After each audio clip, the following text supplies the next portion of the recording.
Bible swearing! Hello, and welcome to the Saladcast on Saturday, the 23rd of August, 2025. I'm your host, Dan Train. Joining me today, Zachary Burgess. Hopefully not too hot in this room this time. And Robert Kemp. It's a local podcast for local people. Local people. Because we are all local. We are all local. And Why it might potentially be more hot. and probably fairly accurately, previously all local. I mean, it's our town, right? Yeah, it's true. We have returned like boomerangs to our place of growing up and... Like salmon to our spawning grounds. Do salmon actually return to where they came from, or do they just go up river to spawn? But presumably it's the same river, right? Yeah, I know. I think that's a thing with salmon, right? Can't be that different, I guess. Like, if you're just going up a river, you go up a certain distance and you end up in the same place. Yeah, I think that's a thing. I think they go back to up the same path that they came down at some point. Yeah, right. That would be, you'd get it majorly wrong if you took the wrong turn at the start and you ended up in a totally different river. You'd be like, what the heck is going on? I think I'm entirely basing my knowledge of that from the Salmon Dance by the Chemical Brothers, in fairness. Your number one source for salmon spawning salmon info. facts. Yeah, salmon facts. Did you know? We navigate by the moon. Your number one source for single lines of random things. Yeah. Wow. You ever seen a salmon ladder? Yes. Salmon ladder. Well, not in real life. Well, no, actually, probably in real life as well. Like on canals and stuff. Because they have to go past locks and everything. I remember seeing one, it went all the way up by a hydroelectric dam. Oh, was it like a man-built bypass assistant? Yeah, so you can get past the dam. But still, even if you get to the top of that, surely it's a bit weird. It's like a big lake at the top that you're not expecting if you're salmon. Yeah, you're expecting more river, and you're like, oh, I'm here already. Well, yeah, unless they came down the ladder, like on their way. Well, yeah, it's only going to be like one generation that we That's see. true, that'd be confused. Well, maybe not one. Depends how long it took to build, I suppose. Depends how full the dam is, I guess. Yeah. That was in Scotland, in Pitlochry, which is somewhere halfway up Scotland. Pitlochry, so it's a pit of locks. I think it's Pitlochry, was it? Yeah, I think so. Okay. That makes sense. Self-describing. Yeah, it is spelled Loch in the middle of Pitlochry. I don't know if there's an actual lock. Like a lot of Scottish locks. Yeah. They got it on lock. That's a different lock, isn't it? When it's like a canal boat lock, it's... Yes. That's spelled normally, there's a K, right? Yeah. Yeah. Lockery. Scotland, well known for its abundant lockery. So much lockery. Prolific. Bloody lava lock. So they wouldn't say it like that. I'm not going to attempt the Scottish accent now. I've lost the will. They would. I'm not sure they would. Would they say a bloody lava lock? It doesn't sound like a very Scottish thing. No, it doesn't sound right. No. I was in a meeting with a Scottish person the other day, and she said, "I'm going to give them a wee chase, just a little wee chase." A wee chase. And my Australian colleague thought she meant like a weak chase, like not a strong chase. Like I'm going to give them a weak chase. Started talking about what would a strong chase mean? It's like no. She said wee chase. I suppose that's not far off though, right? If you get it's not far. Get a wee chase. Yeah. Well, softly. I don't think most of the time when Scottish people say that they necessarily mean like small or weak. It just means like A. Yeah. Yeah, I guess. It's like a tautology of A. Like a wee chase is like a chase. Some amount. Some amount of chase. A wee chase. Probably means a friendly nudge as opposed to a punch, do it now. This is my management style. Why is so much of office jobs just nudging people to do things, and then when they haven't done them, nudging them again? Like, isn't that what a producer does on like a film set? Like, isn't that their kind of role is to just nudge everyone to make sure they're doing what they need to do? Constant nudge. Nudgery. I prefer lockery to nudgery. To nudgery. It's a drudgery doing the nudgery. I like to just trust people to just get on with what they're doing. I don't want to be constantly nudgerying them. And if you're not very good at it, are you suffering from the drudgery of nudgery fudgery? Exactly. Exactly. Nudgery fudgery on behalf of a budgery girl. I mean, I am definitely bad at it, so it's definitely nudgery fudgery from me.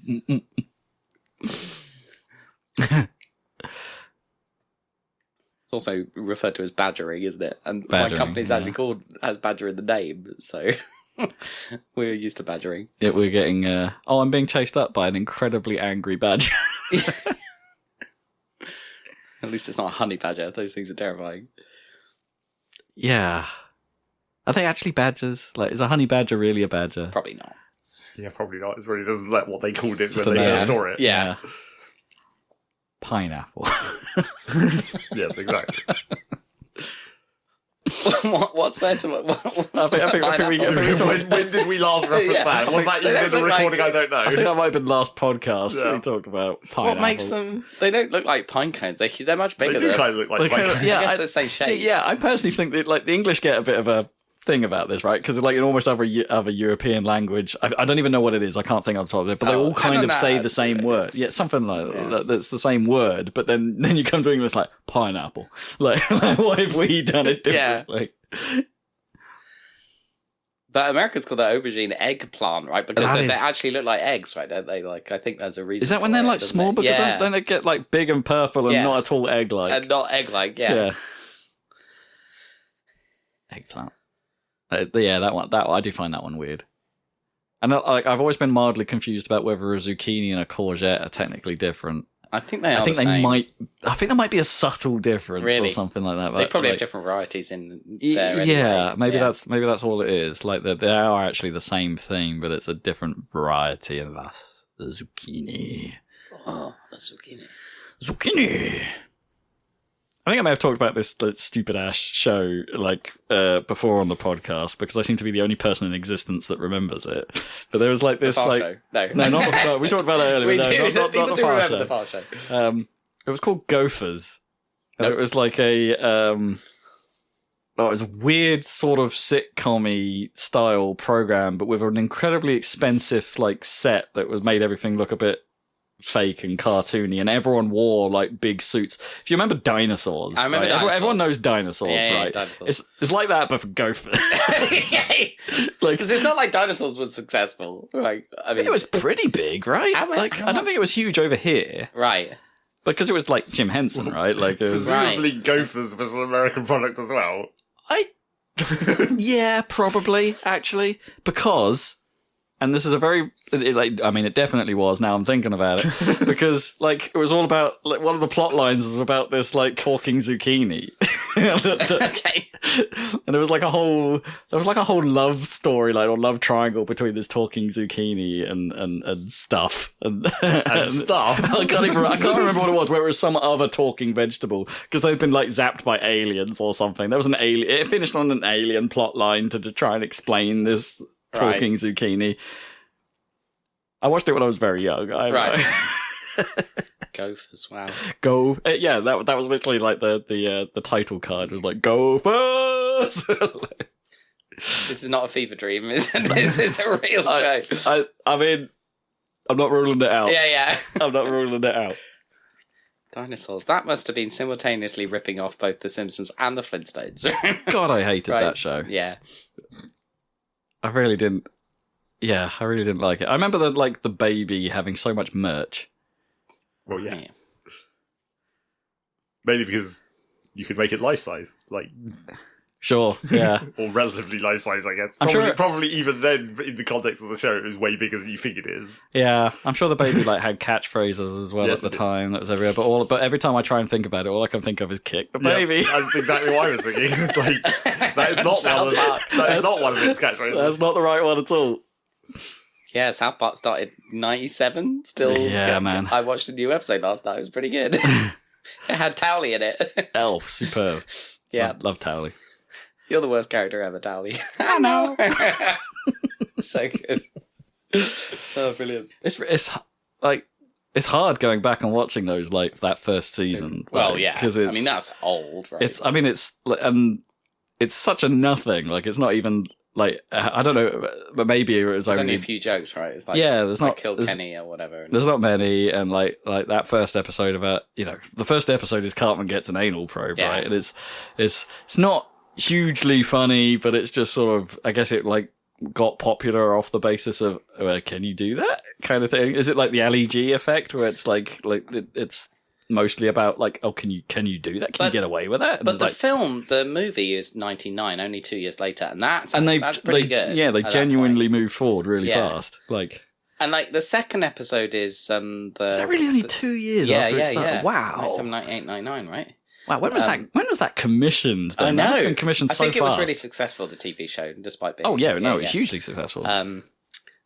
But the second episode of South Park is the hunters, and it's like he's coming right for us. It's like the excuse for shooting the bears or whatever. Okay, that one is genuinely quite funny. Yeah. That's their kind of political satire thing, starting just with the second episode. I remember the lava episode as well. The whole stop, drop, and roll thing about like about avoiding a volcano.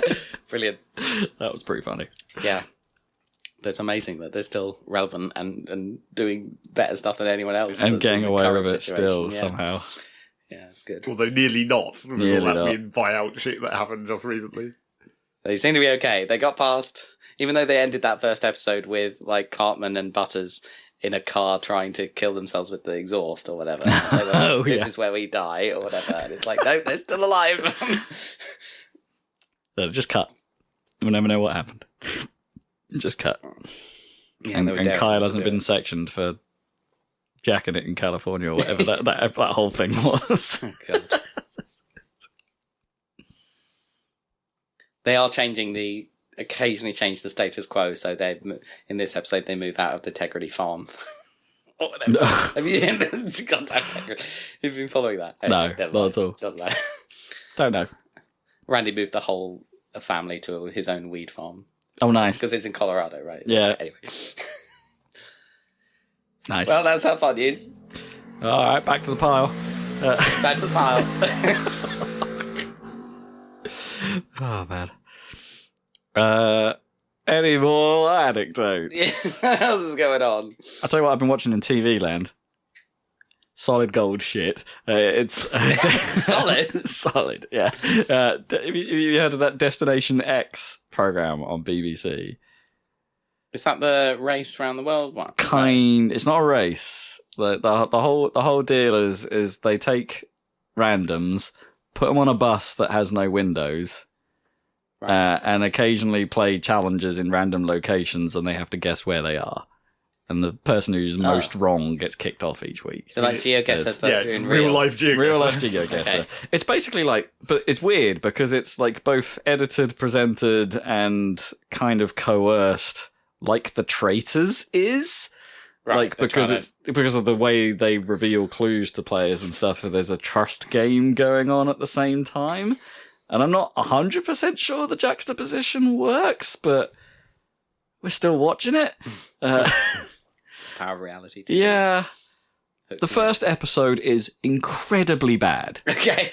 I mean, like, I don't know why we ended up watching episode 2, but then it sort of settles. It's like, because I don't know about, maybe other people had the same reaction to it, but I want, like, the editing, the, like, constant reminder of how the game works. Like, by the way, now you need to guess where you are. Like, and there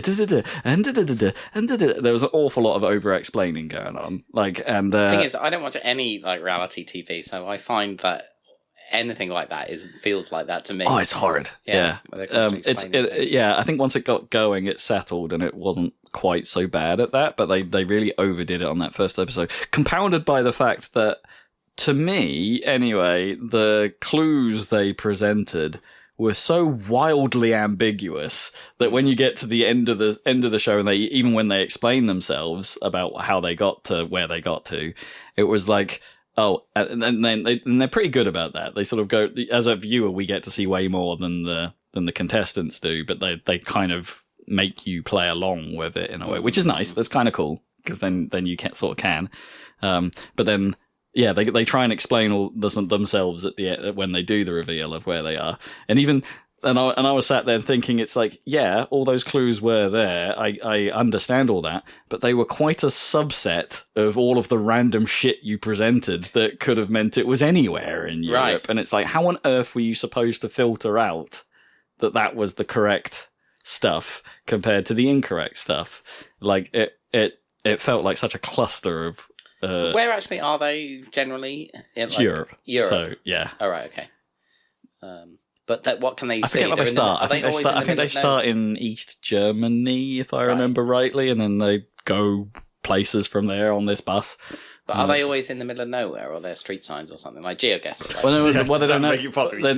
As I said, most of the time they're on a bus with the windows blanked, so they actually can't see where they're traveling. And then when they drop them off, it's like usually it's a well defined. It's a place, but it's like carefully considered, and it's like, okay, we're on the bank of a massive lake, but how do you tell where that lake could possibly be? It's like, okay, you get a chance to look around, and they'll obviously drip feed they'll have some clues, or the game they're playing will involve some clues being presented to them. But there's not much about being there that helps you. It's really about the clues that you're sort of given. I think that's why they're sort of leaning at that the clues are the, that's the game. You've got to be able to earn the clues, and but only certain people will thus then be privy to the information. And because they're all spending time with each other on the bus, because it's a reality show, it's like, who do they end up sharing it with? And and so they get the reality show goodies, I suppose, out of it. Like, I mean, primarily what it's making me do is want more traitors, but because I fucking love that show. But yeah, I'm sure there'll be more of that.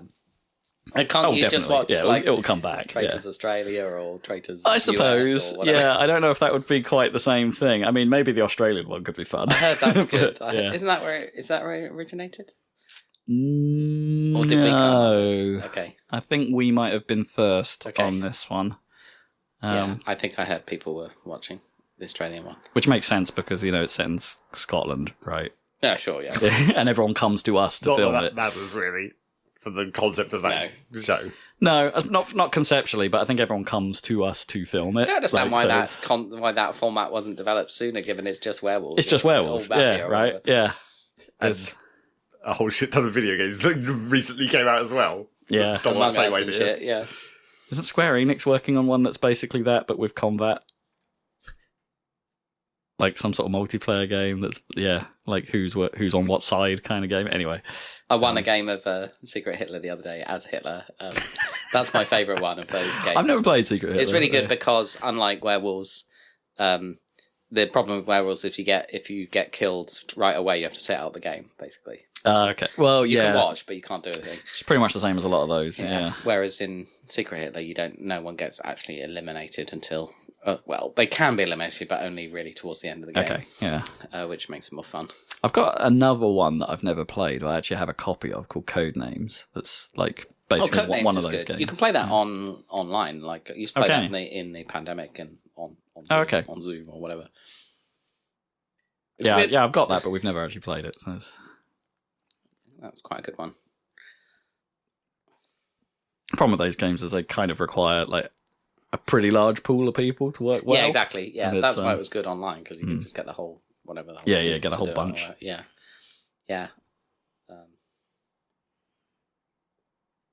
Anyway, that's been my TV, I suppose. That's your TV mode. What? So we just sort of finished a few shows. That was the problem, and it's just like, well, what else can we find? Oh, this looks like crap. I don't know why though. I think it's just because it's light entertainment, and no digs that in the evening. Just you need to unwind a bit, don't you? Yeah, it's Milesy friendly. In terms of the big, I'm in between shows, but I've heard good things about Alien Earth, so I might give that a shot. Yeah. I just don't care about Alien. Yeah, fair. I have absolutely no interest. Like, I mean, I think I saw most of the Alien films up to Prometheus. I've seen Prometheus, but nothing since then. No, I don't think I saw the last one, and it wasn't anything. It was just one of those soft reboots where it was the same as Alien. Right, whatever. Yeah. Or was it like a combo of Alien and Aliens, basically? Yeah, but I heard it was good because of that, but like... No. Oh, okay. It didn't. It was fine, but it didn't... It didn't actually make sense. That's the thing. It's like right. like immediately, like this like ragtag group of downtrodden miners on this planet who are exploited or whatever and can't leave or whatever. They immediately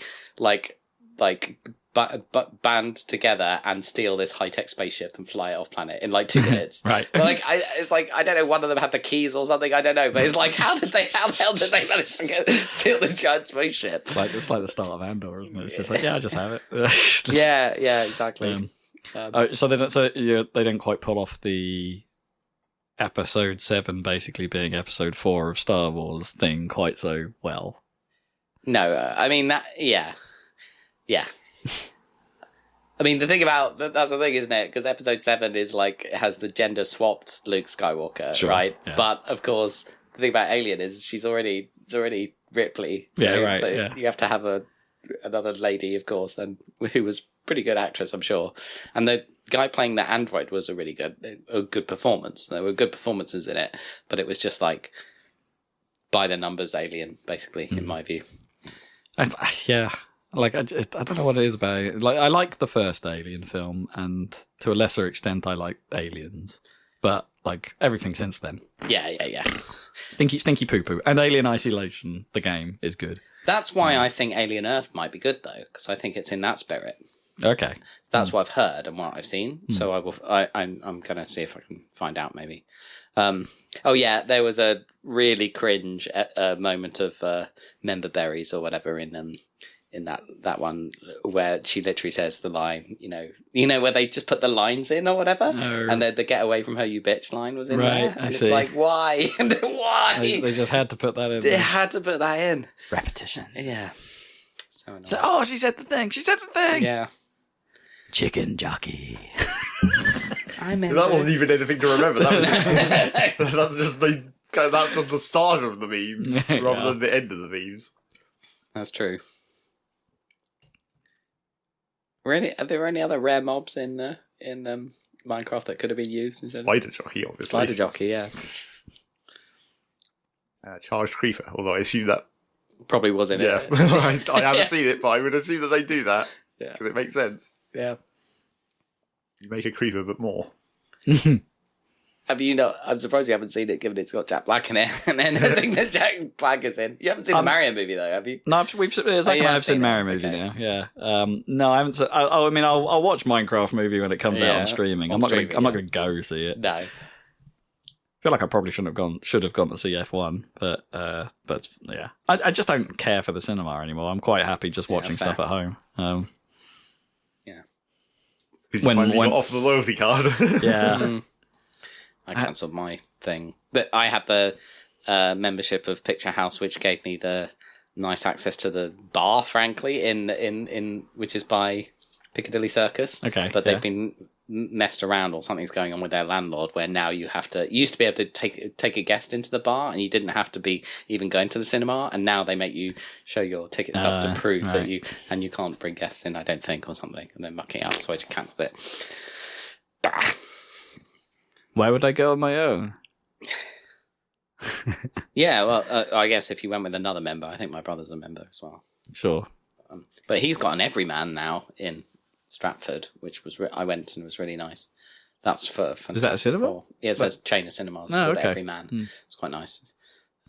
Had nice sofa seats, I heard they got rid of the D box in the Ipswich cinema, which I can't remember the name of anymore because it's changed hands again. It's not like I don't think it's a Cineworld anymore. I think it's someone else. Was that like a 4D IMAX thing or something? Well, D-Box was D-Box was the moving chairs with like wind machines in them and stuff. Spraying water and shit on you. Yeah, they got rid of them. And were like, we can fit way more people in the cinema now, and that was their boast. It's like the thing they put on Facebook, that I saw was just like, we can fit more people in the cinema now. Good for you.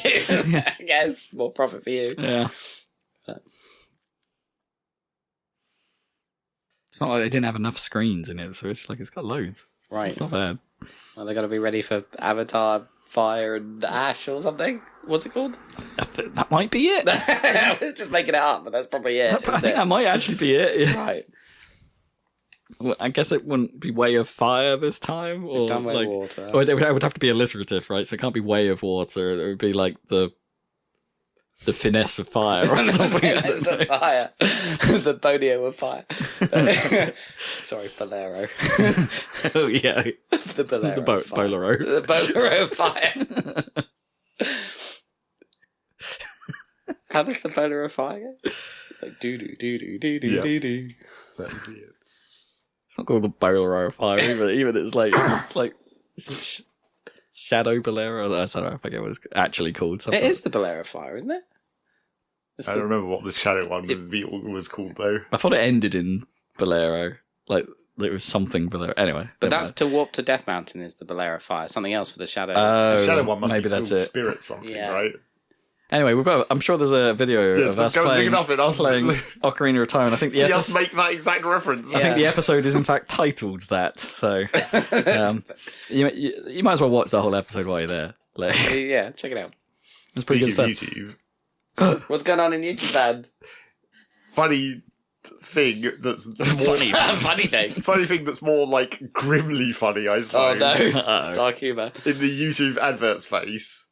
It's so far only in the thumbnail adverts. I haven't seen a video for this yet. A video ad for this yet. But so on the internet, people talk about things, and you have to use words that are not going to get censored in some cases. And particularly lately, there's been one particular word that people have been wanting to talk about a lot online. which I've got some ideas. Which the internet has helpfully decided that the way to get around the censorship on that one is to use an Adobe file format. What? A PDF file. A PDF. Okay. Yeah. So that's the one that everyone's been using recently for several reasons. I'm not 100% sure I know what that could stand for. Is it like a sound alike? Just say it out loud. PDF. PDF. PDF file. Okay. PDF file. Okay. But then, so when it's bad. Okay. I'm not gonna say it just in case because I don't understand what's wrong with actually describing what it is because that is just a thing. Words right? that's not a swear or anything like that or a slur. That's just a description of what it is. But it categorizes presumably the video in some way in YouTube if you say that. Oh, and it's really? the same way as whenever you're talking about suicide, you have to not say that. Oh, you get tagged, do you? Yeah. Okay. But then that will come up with a thing saying this has themes of this. Are you okay to watch it? But because everyone has been necessarily talking about that topic a lot recently, and therefore using that word, I've been seeing a bunch of adverts for Adobe file format reading programs, for PDF file reading programs, right? On YouTube's thumbnails. Everyone is funny. Really interested in decoding PDF files. Everyone just wants to open these PDF files. The PDF files full of the Epstein files. Yeah. Like how big is this file? Terabytes of PDF files. Oh my goodness! It just goes to show that if you were in any doubt about the data harvesting of YouTube, clearly they are looking at comments to determine the advertisements on YouTube. Clearly. It's like Acrobat. Guys, Acrobat is trending for some reason. What's going on? Everyone really wants to open these files. They can't seem to figure it out. I'm wondering how long it's going to go on, because now on Reddit, every top comment, any new news story that's any kind of culture war thing or political thing that has any chance of coming out of the right wing of America, the top comment is always, "Oh, how interesting! But what about the Epstein files?" Yeah. And that is just going. I don't know how long that's going to last. Probably at least 6 months. I mean, I still occasionally on these kind of posts see people being like, "But what about the price of eggs?" Oh yeah, but what about the price of eggs? That one is still clinging on. Yeah, I mean, exactly. I hadn't heard of that one. Is that a thing? Yes. Is that their description of the cost of living crisis? It is. Essentially, yes. But there's a special problem in America to do with bird flu or something. Yeah, it caught right at the transition. Yeah. Whereas bird flu fucked up the egg prices, but then that dovetailed nicely into the prices getting fucked up for a bunch of other reasons. Fair enough. It's like if we had more foot and mouth and McDonald's went up or something. Yeah, right, yeah. Okay. Or if KFC runs out of chicken. Again. Yeah. That was a logistics fail, though. Yeah, that wasn't diseases. Yeah. They actually changed their chicken supplier, did they? Yeah, and then they fucked did. it up. Yeah, morons. I mean, that was bound to happen, right? The transition between suppliers, right? Something's going to go wrong. Something's going to go wrong. Not if they planned it right. Yeah. Come on, you chicken people. A bit of me was wondering, What like, did you do? at some point during that, was that all a cover? Like, was it actually the chickens that had run out, or was it one of the herbs and spices? Like, it's like, we can't possibly We sell don't have this. all. We can't 37 market or it this without the 11 herbs and spices. 11, okay. Like, It's not like they're importing 11 different products into every KFC. It's a pre-made package. yeah. Obviously. yeah, but if no one can make that Yeah, pre-made package the out of the suppliers. 11 herbs and spices, That's probably not even made in this country. That's probably like... imported. I didn't realise how crazy the spice successful. boat comes Yeah, in. exactly. They're like massively successful in China, apparently. KFC. Yeah. I think that would be like a very American thing. Yeah, right. and Japan. Yeah. Big in Oh, Japan. of course, yeah. Well, yeah, but all fast food is big in Japan somehow. But Japan has this Sure. weird thing where people get a KFC for Christmas. Yeah. It's just, I mean, I love that. yeah, kind of cool. It's not like we It's because don't- Christmas isn't such a big deal in Japan, so they Not just... like we Buddhist, wouldn't get Domino's for Christmas. If we didn't already have... I mean, we get Domino's in the vicinity of Christmas. I mean, I We wouldn't... don't necessarily get it, on Yeah, Christmas. I wouldn't have any of their Christmas brand No. pizzas. Oh, no. Those are. I mean, I think I've had one once, but I think I had the Pizza Hut one once, which had like stuffing on it. I don't even like Christmas like sandwiches from like M&S or whatever. I just get normal ones. Yeah, I think I would I choose know. not to have a turkey Yeah. and cranberry or whatever. Exactly. But like, yeah. I don't mind the ritual of having that the day after, right? Like, because you've got so much bloody turkey to eat. Oh, yeah. It's yeah, like, yeah. it's Oh, like no, there's that's something fine. fine about that. Yeah, no, that's fine. Turkey curry is the classic on a Oh yeah, Boxing Day. curry. Curry. It's like a slurry of curry all over your rice. Bernard Matthews would approve. For a hot moment there, we said the incantation.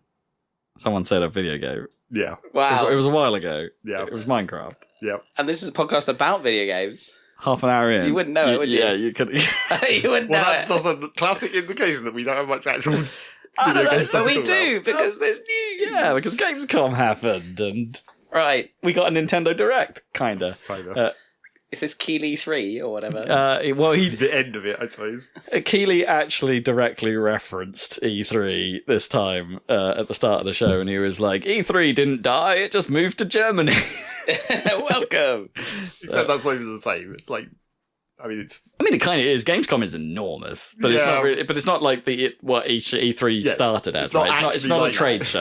Like Yeah. it's a enthusiast show, I suppose. I prefer that though. Yeah, it's a con, I mean, right? it was- But not in the negative. It's a convention. It was Like, always designed to be this rather than E3 where it kind of tried to transition into that and Yeah. then failed. yeah. Gamescom already had them beat. PAX already had them beat, right? And it's Yeah. like, why did E3 couldn't pull that off?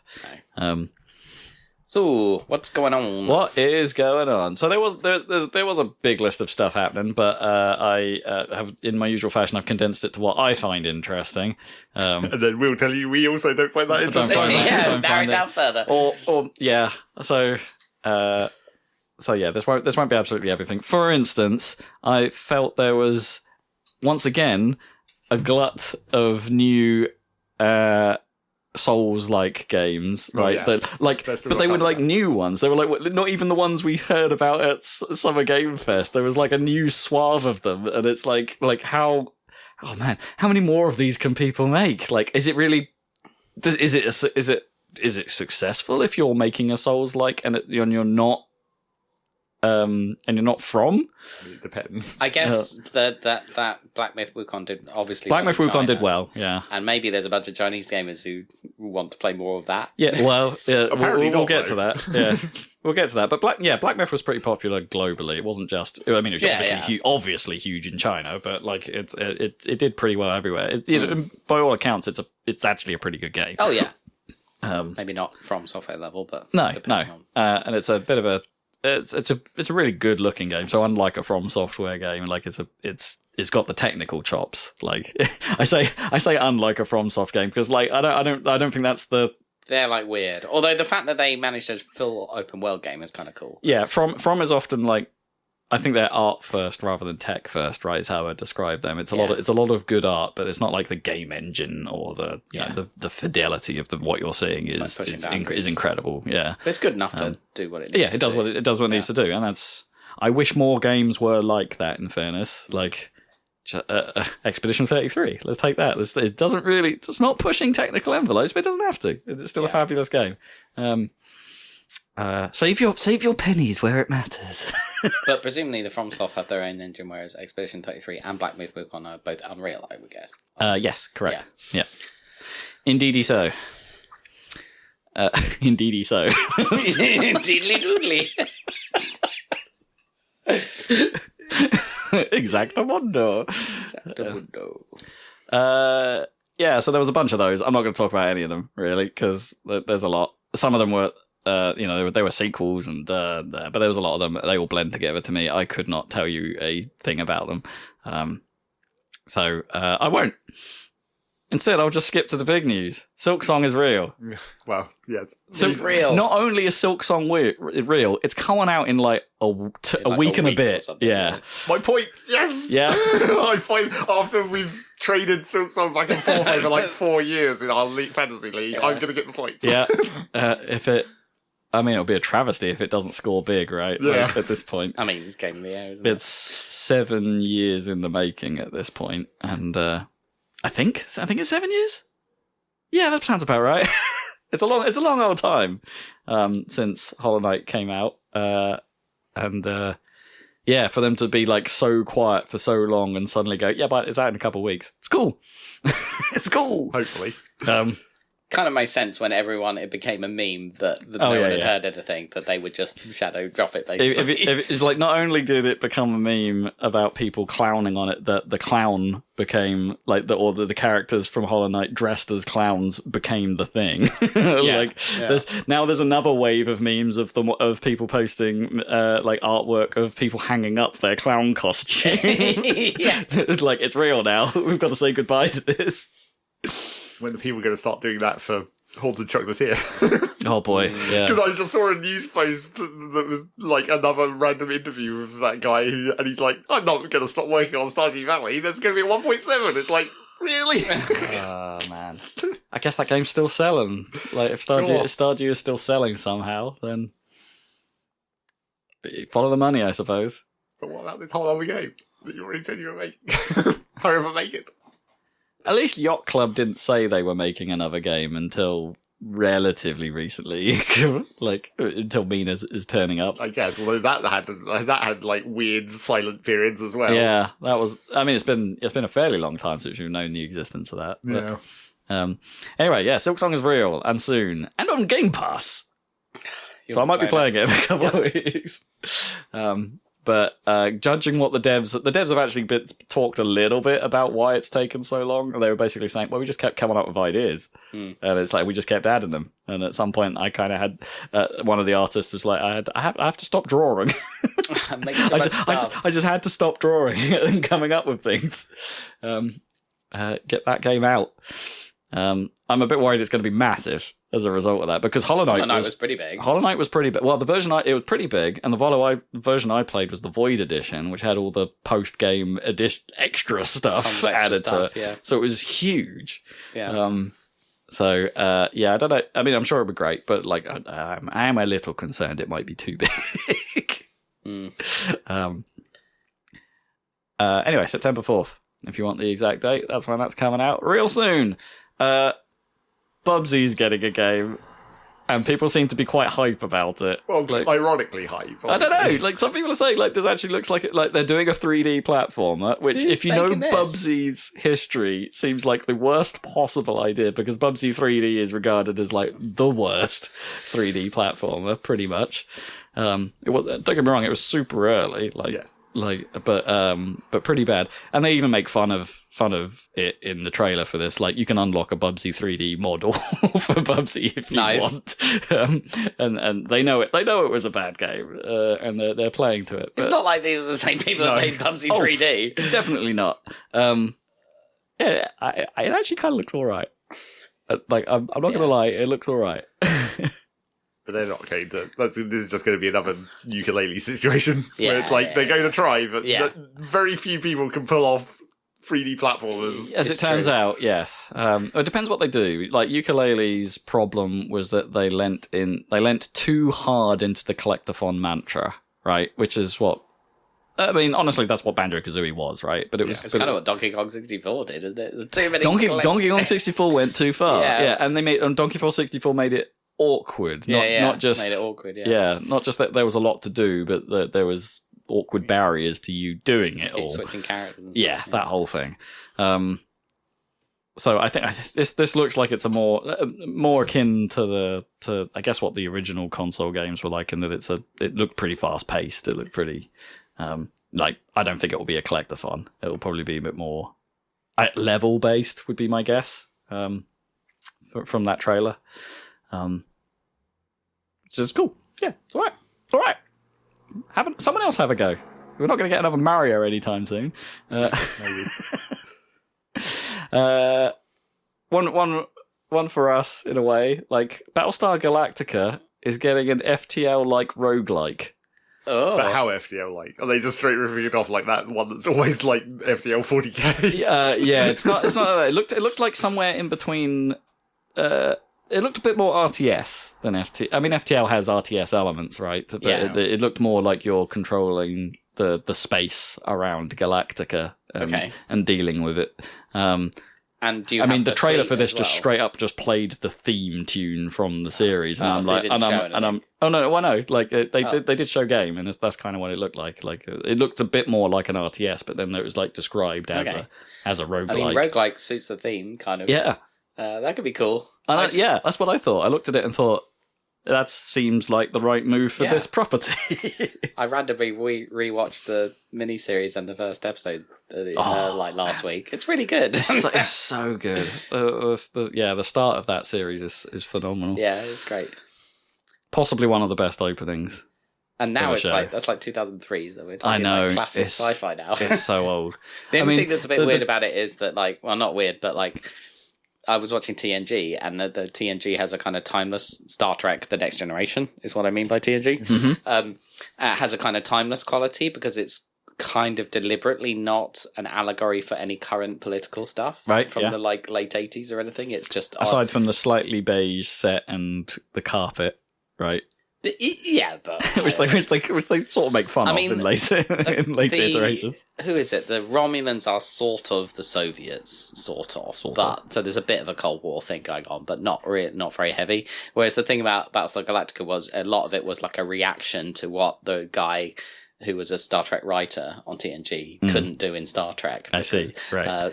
Because Star Trek was like, no religion, no sex, right? Basically. Whereas Battlestar is like immediately. In TNG, that's not what it was in the first series.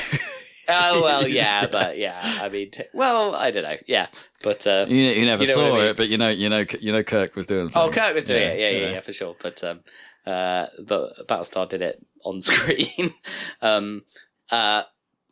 But yeah, I thought it was a really good, but now it's a clear Iraq War allegory in Battlestar Galactica, especially when they land on that planet or whatever. Oh, right. And it's like, now that's like 20-year-old satire of the Bush administration or whatever, right, yeah. Which doesn't work, which is that's one thing. It doesn't have the timelessness of Star Trek.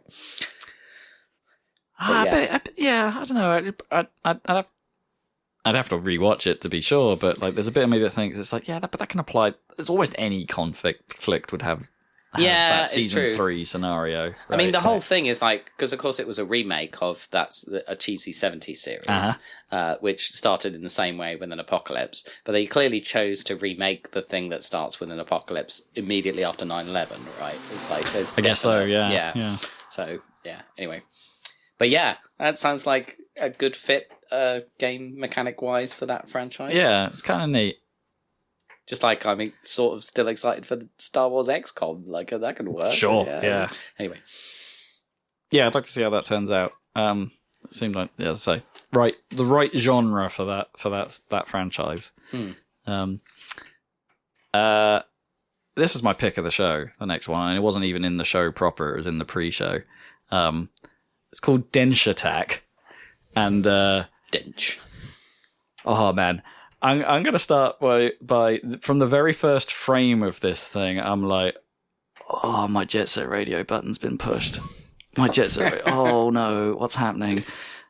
It's like a boy. How do you even describe it? It's like you are a train riding the rails, doing Tony Hawk's like tricks. Multi-track drifting and doing boss fights, and it seems to be like a speed runny sort of thing as well. Oh my gosh, it looks great. Like, I mean, it looks really great. It's like so. This was the most out there looking thing in the whole show. Like just seeing this train do tricks and have like a balance bar on. It looks mad. Go check it out. It's like the Steam page went up as well, and it's like it's doing something for me. I'll check that out. It looks great. I'm already a train, so anything train based.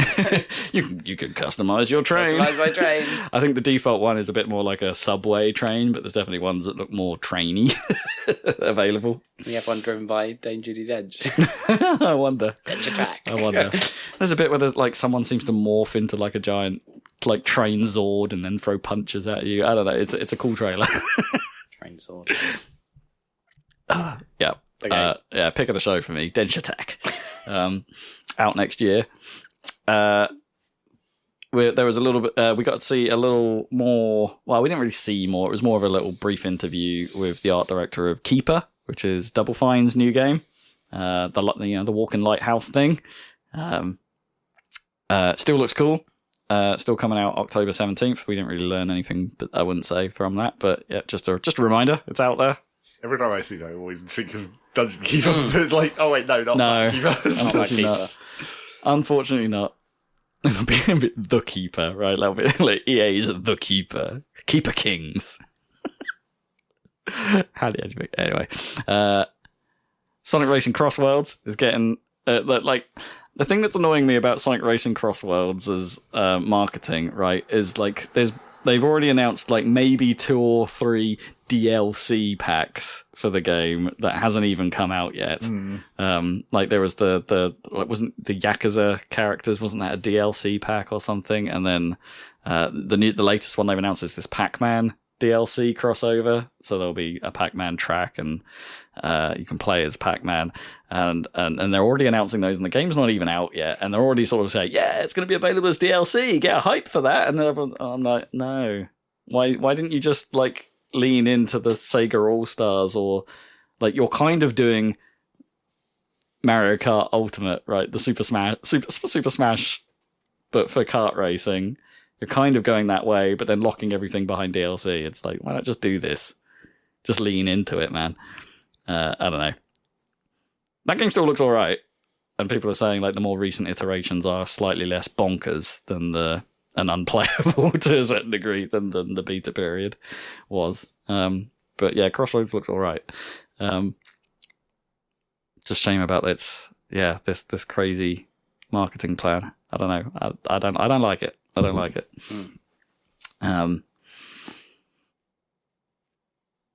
Codblop 7. They talked far too long about Codblops. But they had a campaign focus, which I thought was interesting. It's like they weren't talking about the multiplayer, they were talking about how the campaign works. And it's like, gotta be honest, I'm pretty interested. like, because they're like Codblops 2 is my favourite one of the whole Call of Duty series. I really love that game. And this is a direct follow on from that. And they're trying to do things that are akin to that. But they somewhat similar to, I suppose, to some of the stuff they were doing in Codblops 6, which, don't forget, was just last year. They're sort of... It seems like you're on drugs the entire time, and what you see isn't like, it's almost, oh, okay, maybe that's a red flag, maybe it's like haze, oh god.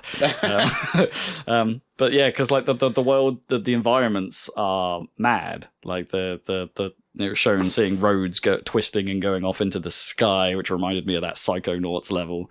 The things you're seeing and doing like seem to take place in, at least for a chunk of the game, or what they're showing us, there's a bunch of different fantastical environments in which Call of Duty is happening, and it's like, okay, that's something. They kind of went like loosely played with doing weird psychological stuff in 6, and that was kind of fun. kind of like the idea if that's like, you're on drugs for the entire game and what you're seeing is like, and then there'll be like some reveals later about what you've actually been doing. Like, I don't know, that's kind of cool. Like, it's just like MK Ultra, where like the CIA was just giving people random acid in their morning coffee or whatever. Right? Yeah. Yeah, just to see what would happen. Yeah, I'm kind of interested in this. It looks kind of fun.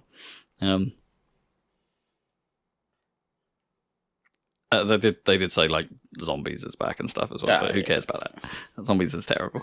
What else we got? Zero Parades. This is the new game from whatever became of the studio that made Disco Elysium. Right, yeah. So that's why I'm mentioning it, because I thought it's a CRPG, same sort of vibe, but now it's more, seems to still be sort of a detective / spy thriller this time, I guess. I mean, it's been a while since Disco Elysium. It's been a while, so, yeah. Is it it's the creators who obviously now hopefully they can make their own money. Yeah, I honestly have no idea. Like, I think it's got the same studio name that Disco Elysium did, but like honestly, I kind of lost track at one point about what the hell was going on with that studio. Who's still there? Who's not there? Yeah, it was all a bit. But yeah, as far as the taking that out of the picture. Looks like one of those. Cool. I mean, so get hype if you liked Disco Elysium. Video on the channel. I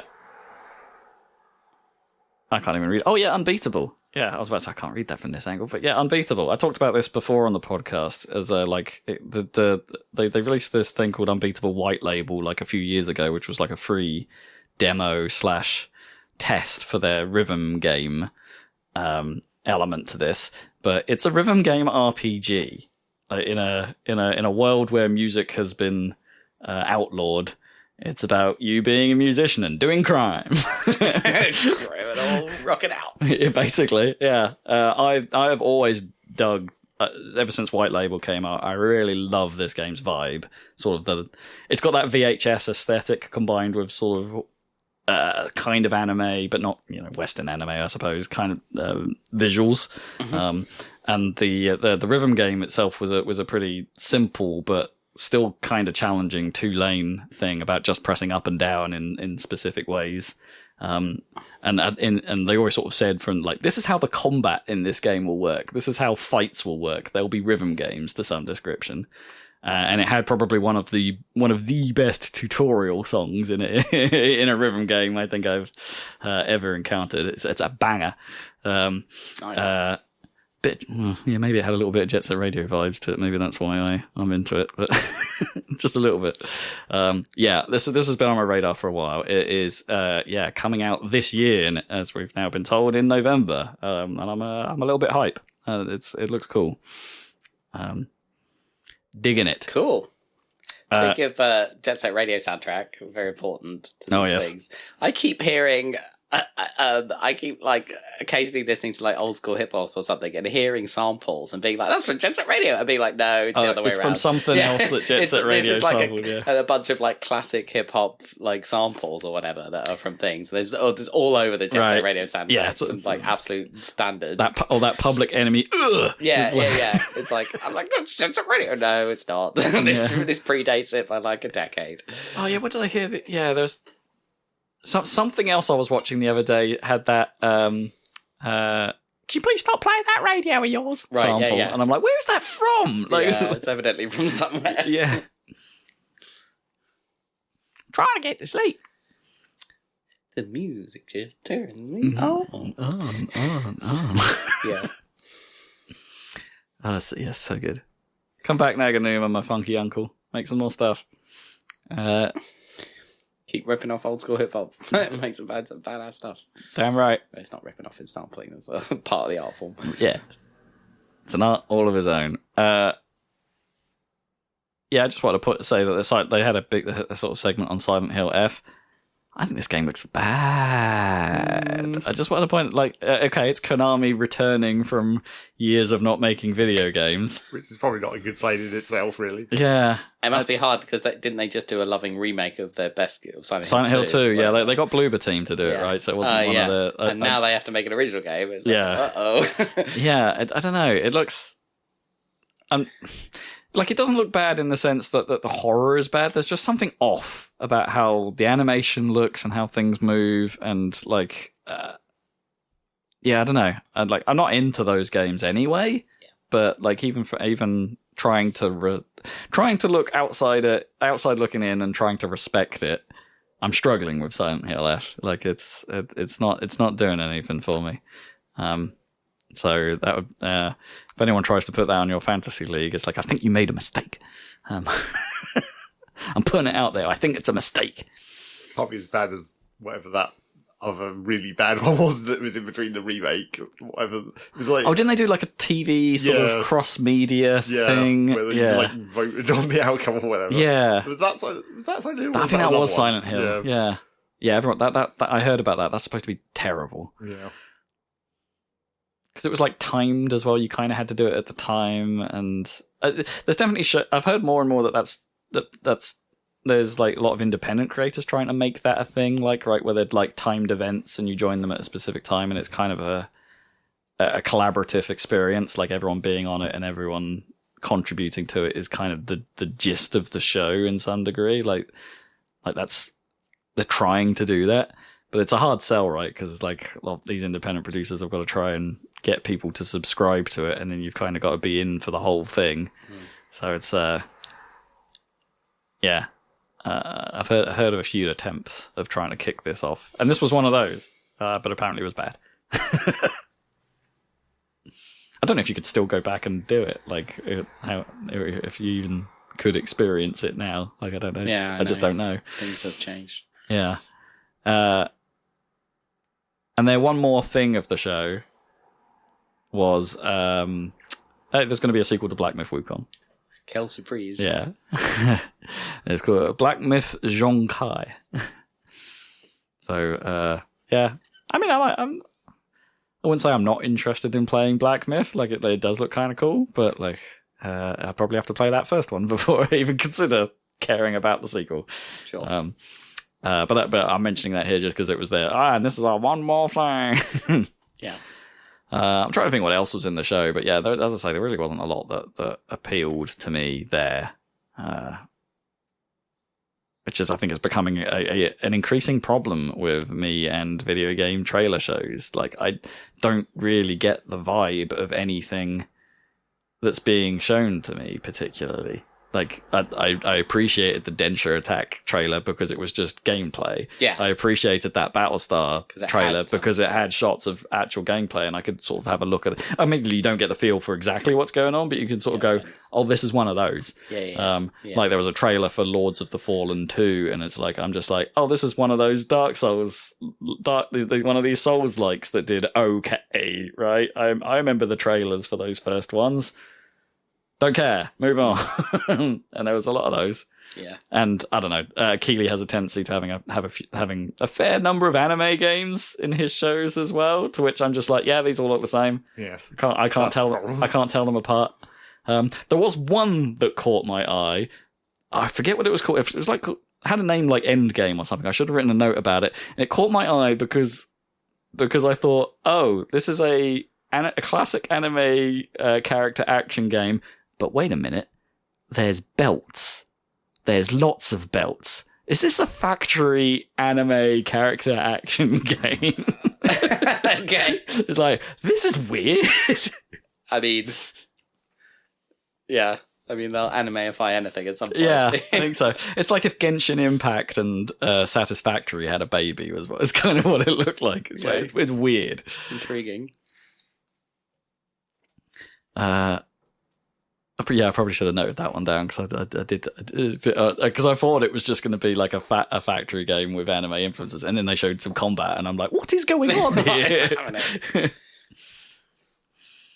Yeah, that's ONL for me. I don't know if you guys saw or heard of anything coming out of the show that was of interest. Well, I saw. I'm sure there was a lot of indie stuff on the floor, but I haven't really seen a lot of reporting of that stuff. I mean, I saw that like that weird Astroneer kind of sequel was supposedly showing. But I didn't see that. That was I was getting this from Steam's news post, so that was still just a preview. They hadn't actually shown it at that point. Right? Yeah. But then the other thing that I saw on the Steam news post, which might be completely unrelated, it might just be a coincidence of timing, was them making a, I guess, remaster of Surviving Mars. Oh, okay. But, like, it actually looks like a good idea for, like, because there's been some problem, like, they've just released the Dawn of War remaster, and people are pissed because... Right, which is interesting because Dawn of 4 was announced at this as well. They're making a new Dawn of War game. People are pissed about the remake because there's, like, some telltale signs of really shitty AI usage in upscaling. Oh, no. And also it didn't really fix any bugs also. Right. It's like, this might be a real lazy... Is this the Warcraft 3 remake all over again? Yeah. Because that was terrible, right? Yeah. That one probably wasn't even AI at that point. I don't think it was, no. That was just poor decisions. They took more out of it than they remade. But yeah, assuming that this Surviving Mars one isn't just like AI upscaled crap, it looks like it might actually be decent mainly because it just gives you all of the stuff, like all the DLCs. Oh, okay. It's a complete package. Yeah.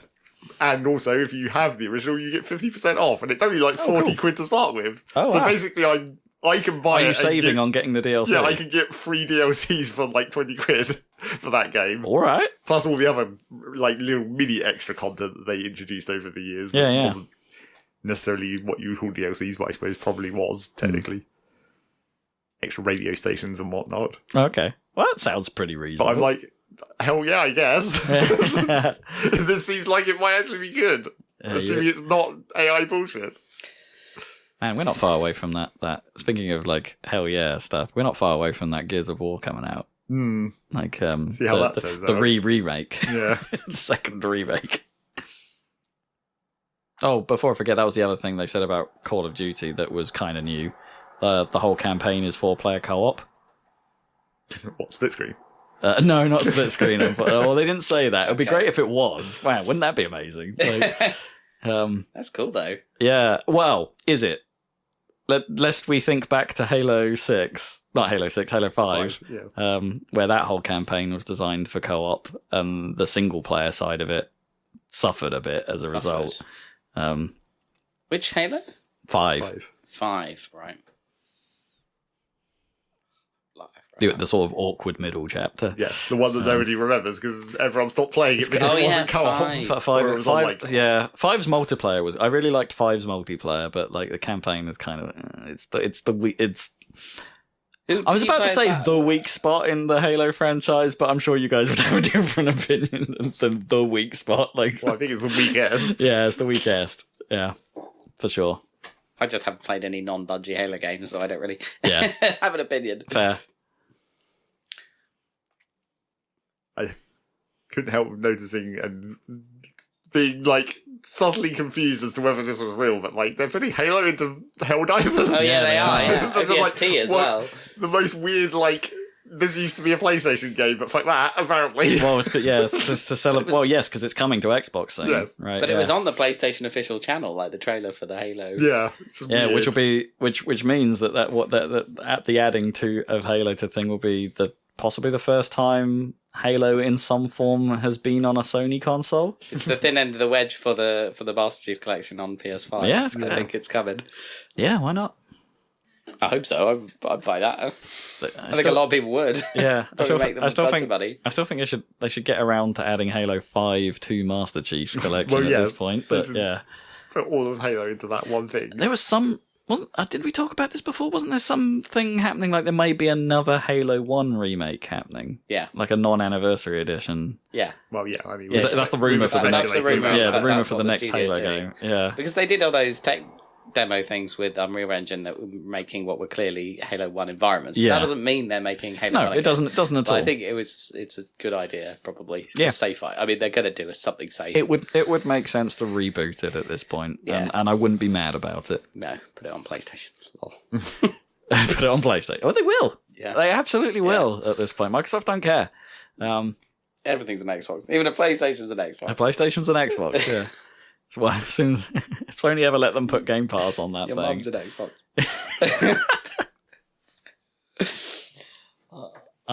Yeah.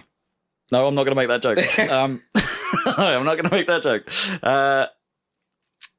Yeah, that was ONL. That was. I mean, it was okay. It was too long, and there was a lot of talking. They talked far too long about the Fallout Season 2 with, Ella Purnell on stage. It's like that went on for a bit long. Cool. TV. The classic E3 maneuver of putting a TV show in there that nobody cares about and goes on for far too long. Oh, something I did mean to talk about, actually, and I didn't note down. They're making a new Batman game. Oh, right. Rocksteady, the Lego Batman game. Telltale, but it looks like Telltale are trying to do an Arkham game, but in the Lego style. Which is cool. And I'm kind of on board. Yeah, it looks all right. Yeah, I saw that. It looks good. Yeah. I mean, it does the thing that I'm not sure Lego games should do, especially as that Horizon Lego game did such a good job of making the entire world out of Lego, whereas this is like there's Lego stuff in a normal ass looking world. Right. Yeah. I wish they would do that more. Make more of the world out of Lego. I totally agree. Like it's because you can, and it would be fine. Anyway, that game looked alright. Yeah, we got a Nintendo Direct, kinda, because we got a very specific Direct about Kirby Air Riders, and everyone was immediately pissed that it wasn't about Metroid. Well, yeah, because boy, does this suggest that Metroid might not be coming out this year to an extent, because Kirby's release date was announced as being in November, right? Yeah. So it's like, okay, if they're doing a Direct for Air Riders now, and they're not doing a Direct for Metroid, does that mean Metroid is bumped? Is that not making this year? Unless for once Nintendo have actually realised that they shouldn't tell you everything about that game before it comes out. Well, not that specific type of game. Yeah, I mean, in a way, yeah. I would be pretty glad if they didn't do a Direct on Metroid 4. Actually, yeah. I think that would be okay. But they do need to announce a release date if it's going to come out. And it needs to come out because it's a Switch 1 cross-gen game, right? So yeah, which is kind of weird that all these Switch 2 games are going out ahead of it. It is weird, yeah.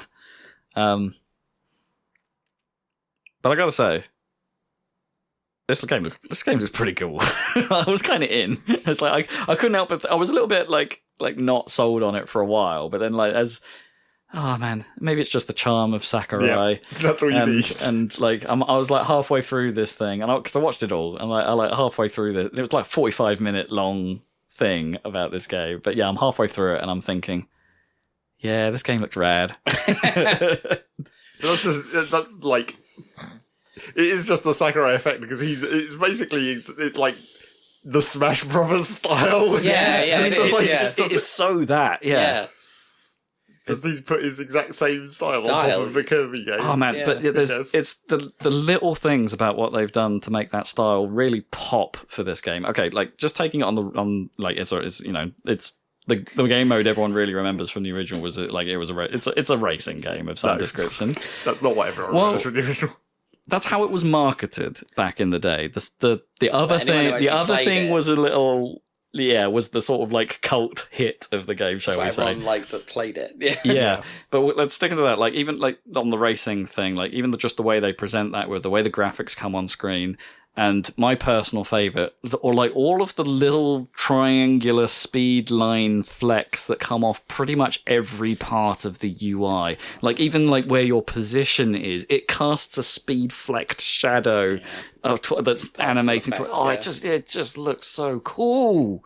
And now, did you watch all of his crazy YouTube channel? No, I haven't seen it all. Where he goes into, I watched that as it was coming out, whatever, and then he did that reveal at the end, which is like I've got a proposal. Actually, no. At the end, he was like, "No, I recorded all this stuff 2 years ago. Right. I've actually been working on a game this whole time, and you didn't realize." Yes, yeah. But it went into detail on like basically his process for, because he doesn't do that because he's the director, but his process for communicating what he wants and then giving the feedback, and it's basically the man's insane. Like he seems like the most mental workaholic ever. Oh yeah. Basically, but like it's well known that he's this is what he does exactly. But it obviously it works in terms of communicating his intent and his art style in every single aspect of the game, and that's coming through here as well. 100%. He's mental. He's absolutely he's mental, but boy do I love him. Yeah.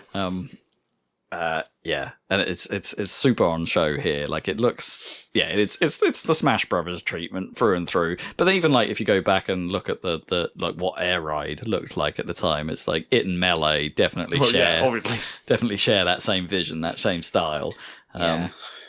It's even more recently, right? If you look at Smash Ultimate and how the power-ups you gain or the boons you gain in that, like from the stickers and stuff look, or like here's a symbol meaning a stat and an arrow going up or something, even how those are represented is identical here. It's like it's so Sakurai through and through. But I thought the racing looked cool. Like, even though it's only a 2-button simple thing, it looked like there was enough going on there to make it seem cool. Like, it's mechanically quite rich. Like, it's not just, I'm going to accelerate for you, press the button when you want to drift, which is, on the surface, that's really what this game is. Yeah. But there's, like, timing attacks, so you hit things, and that gives you speed, and then staying in people's contrails, I suppose, or star trails to also gain speed, and as a way of I suppose that's a nice way of doing some kind of handicapping system, right? You're gaining speed if you're behind because there's Glacial Spoon Racer, yeah. Sonic Riders, yeah. I don't know. I'm pretty happy mechanically with how that thing looks like it plays, like even just on the racing side, because as Zach alluded to, that's only half the picture here. Like the other side, the other half is City Trial, which was okay. I think it looks cool. Like, I definitely think it looks like it's a fun game mode. People credit Kirby Air Ride, the first game, as perhaps being the beginning of the Battle Royale formula in some respects, because of here's a period of time where everyone gets beef and then you fight. Mm-hmm. Where, the whole thing is about powering up before the main event, right? That's its whole thing. That's the idea. And that's part of Battle Royale, not necessarily the whole eliminating people bit, but... So it at least holds some credit for that. I don't know. City Trial looked kind of cool. Yeah, it's 5 minutes of powering up with little events and little side tasks to do, and finding what works for you, finding the machine you want to drive on, and stuff like that, and then being presented with I might need some help here, because the stadium format kind of confused me a little bit. I think it confused everyone, because I don't think he did a particularly good job. Maybe he just didn't use the correct words exactly to explain what was going on. So, and also maybe cut backwards and forwards to explaining it between other things, which other also things maybe getting in the way, made it more confusing. So am I right in thinking that even though it's like a 16-player event, there isn't really one winner of the event? No. Because there's a winner of each. There's potentially a winner of each stadium event that occurs at the end of the game. Basically, if it's a 16-player game, there's a minimum of 2 winners if everyone ends up in 2 groups of 8 in 2 separate stadiums. Right, yes. Because 8 is the maximum a stadium can have, so if you had everyone choose to go into 2... Yeah, it would, or if everyone went into the same one, it would still split. It would still split them into 2 groups. So there's multiple winners. I mean, which is interesting because it means you can sort of pick what you think you're going to win. Well, yeah, that is the idea.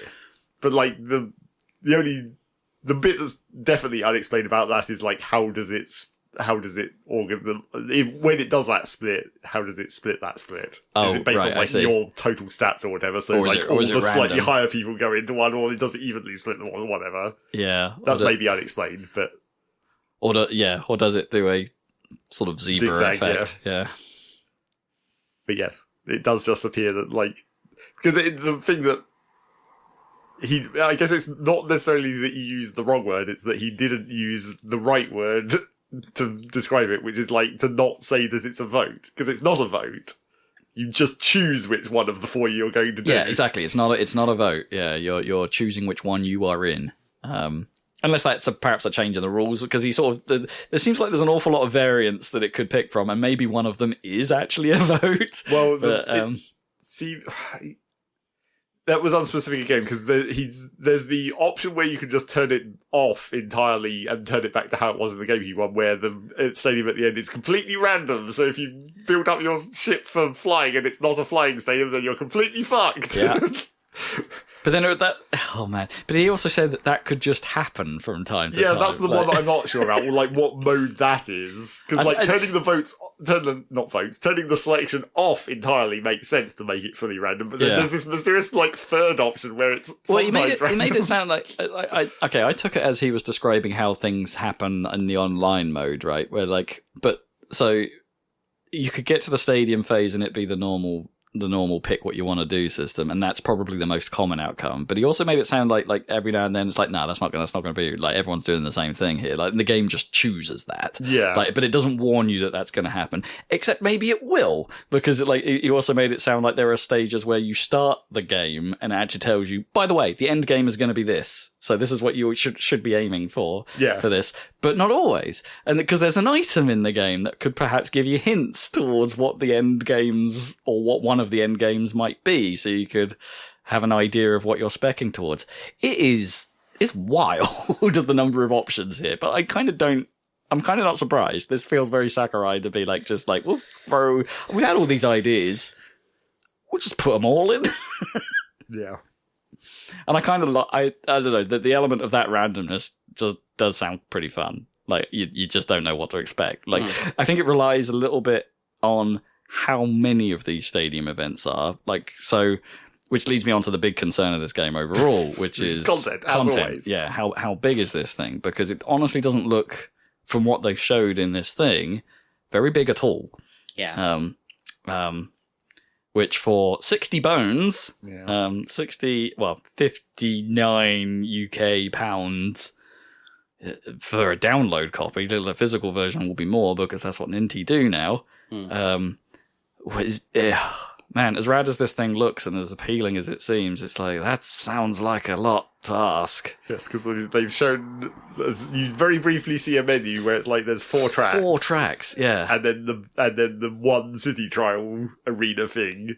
I mean, I don't think there were a lot of tracks in the original either. So. But that was a GameCube game. Yeah, that was ancient, and also like a really small game kind of intentionally. Yeah. Because like, budgets or whatever at the time. Yeah, maybe it was one of those. But like, they know that everyone fucking loves City Trial, and everyone was super hyped about City Trial, but you can't hang £60 on just City Trial on one map. No. That's not how modern games are now. No. I mean, unless they've got a really rich live service scheme plan for it, which they didn't talk about at all. No. Which suggests there isn't one. It's not like Mario's been getting out. No, it's Splatoon aside, it's not the Nintendo way, right? To have they're just not good at this stuff. And Sakurai is obviously more experienced with DLC, not free updates. So yeah, I'm both hype and deflated. I think is my. Like, I wasn't, I was pretty hyped coming out of the Direct, and then I looked up the pre-order, and it's like, oh. Yeah.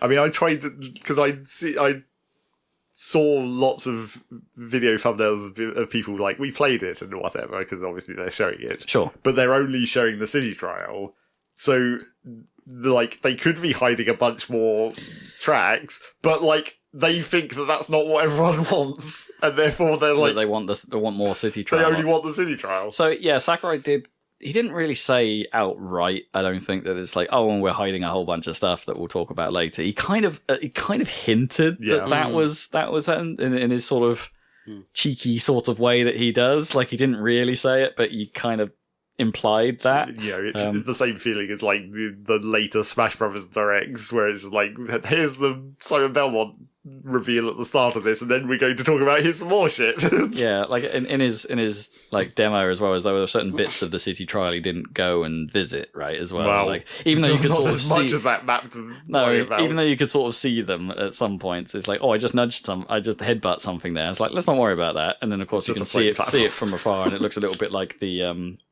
the fountain level from Smash Bros, right? Well, sort of, but not exactly. Whatever that's themed on, anyway. It kind of looked like that. Yeah, I don't know. It looked pretty cool. But the fact that also the other thing about it is that, like, talking about the fact that we haven't had a Metroid Direct and we had this Direct and this game's coming out in November, and then Sakurai's implying there's going to be more that they're going to show before the game comes out. Sure. Yeah. How many Directs are we going to fit in? Yeah, well, that means at least there's there's going to be at least another Nintendo event potentially, or they'll put something on the Nintendo app, right? I mean, like maybe, leading up to its release. Maybe Sakurai's videos don't even count as Directs, because the Smash Brothers ones kind of got to the point where they didn't. Where it's just like, this is just Sakurai doing a video. Oh yeah, the reveal videos, right? Especially for when they go into the character specifics, where it's like, we're going to talk all about how this is going to work and whatnot. And they did a bunch of that for the DLCs, yeah. Yeah. So maybe he's going to do that, but like, can I just say, like, all single game direct demos should be like how Sakurai does it. This feeds back into what I was saying earlier about O&L just sort of blending together because trailers don't give you a sense of the game anymore. And it's like Sakurai just straight up said, like, here, I'm going to do a lap of this track and I'm going to play a game of City Trial. Here's the game. Well, not even Nintendo do that in their own directs. And I'm sat there going like, this is exactly what I want. Like, well, those bits are exactly what you want, but not every game can then sustain like another 35 minutes of just the guy talking about it. Sure, that's true. Not every game has Sakurai. I get that. Like, or someone at least as charming. Yeah.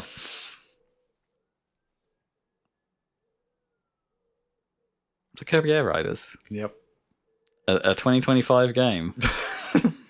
Well, we did already know that. Did we? Yeah, because they actually announced that was in this year when it first got announced back in the Direct earlier this year. Oh, did they? Did they actually say? I didn't think they announced any kind of dating. I think it was just a year. Yeah, it was 25, but they didn't say a month or anything. Oh, okay, fair enough.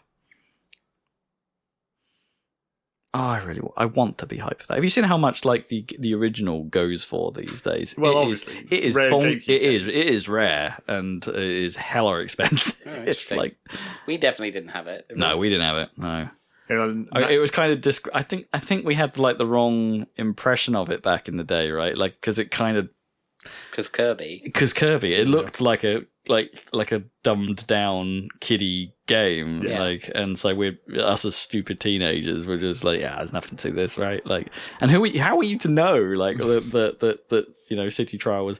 It had the GameCube one had like a top down racing mode as well. Yeah, it had like a couple more modes. Yeah, like just races and City Trials. Which is also like maybe that's also what he's inferring is going to be revealed. It would be weird for a Sakurai game to have fewer features than the previous one. Sure, I suppose.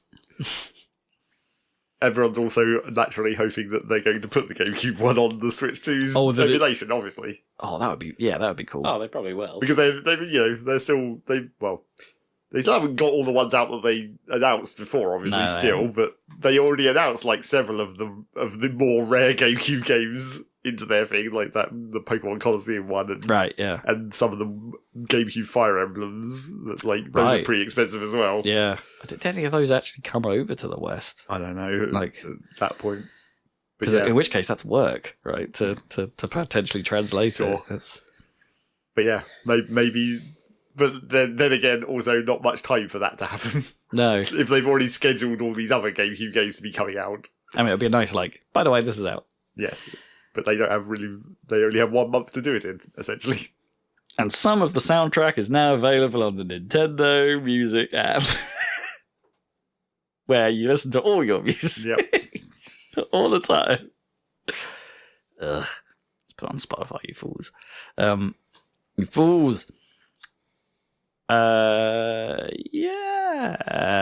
only other bit of news I've noted down because I found it funny is that Power World there's a knockoff game of Power World, which is funny because of the Power World is considered a knockoff of Pokemon to some degree, and the knockoff is also on the Nintendo eShop. It's on the eShop right now. If you wanted a convenient thing for lawyers to have a bit of nice relevant evidence to talk about. It's like, if you're Nintendo, you're coming after us for being a knockoff of Pokemon, but you're letting this other complete knockoff of Pokemon exist on your store. Maybe it's a conspiracy. Maybe it's made by the Power World that would be so funny. in like a weekend. Because the funniest thing about this is that it's called Pald Land. Yeah. Or Paland. It just looks like Paland in Venice, but... Maybe it's not even a conspiracy. Maybe it was just someone who likes Power and was like, "I've got a plan. I can distract the lawyers." Yeah. Good idea. Yeah, I'll sacrifice myself for that world. Exactly. Illegal Hirakari for the greater good. Yeah. That's hilarious. Although, in fairness, like, Paland apparently doesn't touch on the things that the lawsuit, that the ongoing lawsuit. No throwing balls, no wearing down a creature before you can capture it. None of that. So in theory, they avoid what's happening with the current lawsuit, other than it being it's Pal World just with a different skin, and the Pokemon don't look like Pokemon as much. Yeah. It's complete pants, though, right? Unlike Power. Yeah, it's supposed to be terrible. Yeah. Yeah. Don't buy that game. Consumer warning. It is. Do not buy Paland. Paland. It's a terrible name. Not that Pal World is much better, but that's news. That's the news. It's time for what you've been playing. What have you been playing? Zachary Regis. Yeah. Not much, because I've been being very annoyingly, teased by Vintage Story the entire, last month, essentially. Oh, really? They keep putting out release candidates, not actually the final patch. Oh, I see. I see. There's been, 7, and that's way more than they usually do of release candidates. I think I've seen up to, 5 before, but yeah, they've got up to 7 now, and I'm like, God damn, I really want to play this, but then you keep not actually finishing this patch. And as I also said, I can't even risk, you'd think by RC7, it's maybe it's relatively safe to go in, but as I said before, this is a patch that affects world generation. So, if they do any more adjustments to the world generation, you've already generated the world. I see. Yeah. You'll be annoyed with that. So, yeah, I've just been annoyingly teased by Vintage Story not actually finishing their goddamn patch for the entire 2 month or more at this point. But more so in this last week or whatever, it seems like when they got to RC6, and I was like, this is more than they've ever done before, so surely the next one must be the final, right? No, RC7. Fuck! So I haven't been playing that. I played some amount of Core Keeper in a follow-on from Aviatic Factor, because that's the game that had that weird crossover. Oh, right. The game that I couldn't remember the name of, because Core Keeper is so goddamn generic, and I always want to keep calling it Cave Story, because it's in a cave. Oh. But that's a completely definitely not Cave Story. No. But yeah, I played some of Core Keeper. I didn't actually... We saw it briefly in our multiplayer game of Aviatic Factor, the, Core Keeper insert into that game, but I didn't get to that in my single-player playtime in Aviatic Factor, and I haven't seen the inverse in Core Keeper either. So realistically, I haven't seen the crossover from either direction, really. I partly saw it in Aviatic Factor and not the other way around either. But yeah, I played some of that, and that game is still the kind of awkward, top-down Terraria that it was, with the same problem of, grinding for skills. Which is weird, because Aviatic Factor does that as well, where, you learn by doing or whatever. Every time you reload a gun, you get a tiny bit of reloading experience, and then as you level up your reloading skill, you get better at reloading. Right, yeah. And that kind of stuff. And it's it works fine in Aviatic Factor. There's a couple of those skills that are a bit this is impossible to level, so you're never going to get these bonuses. Mainly the classic one that happens quite often in these kind of RPG systems of leveling Fortitude, where you get XP by taking damage. And it's just that sucks. Oh, yeah, right. You're never going to actually level that up. You're not intentionally. No. So you're never going to find a tiny laser that's well, yeah, exactly. But then just idle in front of it. But then it's the XP gain relative to the amount of damage you take or whatever. Yeah. And it's this is just annoying. I watched a video of here's how you XP farm for Fortitude, and it's yes, technically this will let you, like, level up to maximum in 6 minutes of grinding, but you need, like, all this endgame equipment. So, like, no. that's not a good farm to do that, because you've already finished the game at that point. Right, yeah. But yeah, the Core Keeper has the same thing of, like, leveling up skills by doing the relevant thing. But I think the trouble with Core Keepers is that it was already pretty grindy, but they keep adding more, like, classes, essentially. So, like, you had melee and you had ranged, and I forget which came first, but you have magic, and you have summoning, and you now have explosives. And it's like, that's just... I mean, obviously you're kind of meant to just commit to one of those, like you're meant to be the melee build or whatever, but the trouble with Core Keeper skill trees is a lot of the sub-skills as you level up have, like, effects that aren't related to that thing. Like, I think if you level up fishing, towards the end of the fishing skill tree, there's just a bonus where, like, some percentage of your fishing skill gets applied to your range skill. Because of your skill of casting rods, I guess. It turns into ranged skill.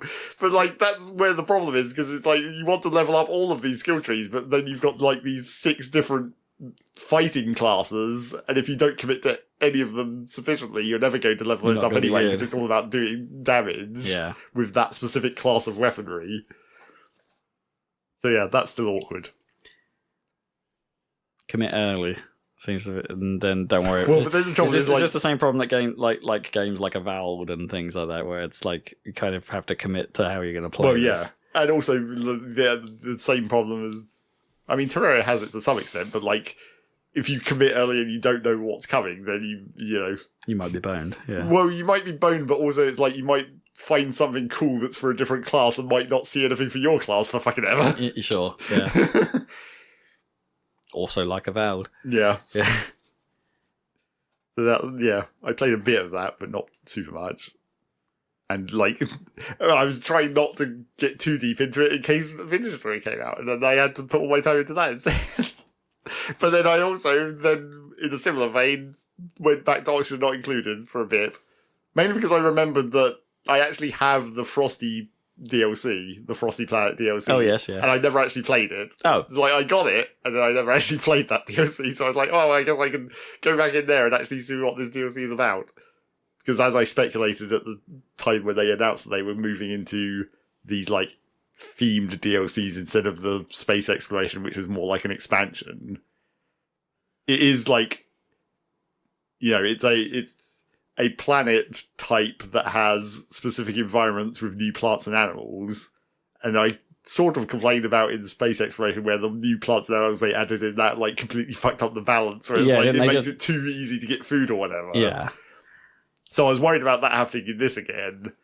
But they've done it probably better with at least this Frosty DLC, because Stay frosty. The planet is, like, fully ice.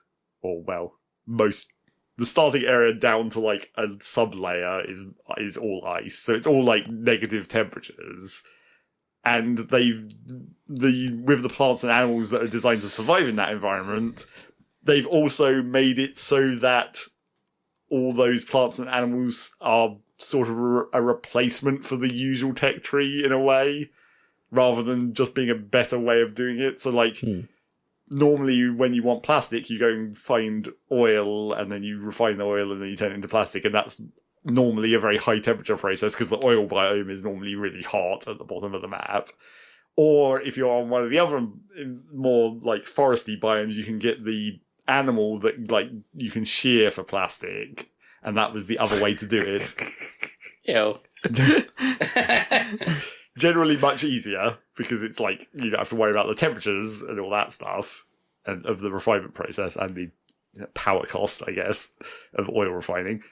So that was usually the way you do that. But in the icy planet environment, there's no oil biome, and there's none of those animals, so how are you going to get oil? Well, you have to do it the new way with the ice creatures, where they, like, you have this, like, seal equivalent that has, it's sort of like a seal cross with a narwhal. So it has, like, a big horn that it, like, stabs in this specific tree and, like, sucks nectar out of it. And then you kill the animal and get the nectar out of it? Well, the seal turns into like fat, so you can use the fat to make plastic, but you can also make it from the nectar directly if you harvest the tree instead. That fat plastic. Yeah. What? So it's basically they've made these new animals and plants in this new environment actually like a replacement for the current tech tree, and therefore disallowed you from using the current tech tree to force you to use the new one. And it also obviously leans into the coldness aspect, where it's like they give you the ability to make tiles out of snow, so like your actual buildings are made of snow, which means you then have to maintain the low temperature, but then your duplicates don't like the low temperature, so you either have to harvest the mammoth-esque things for fur to make fur coats, or you have to put like little heating stations that are fueled by wood, which grows on the third type of animal, the animal that grows wooden horns that you then cut off and burn.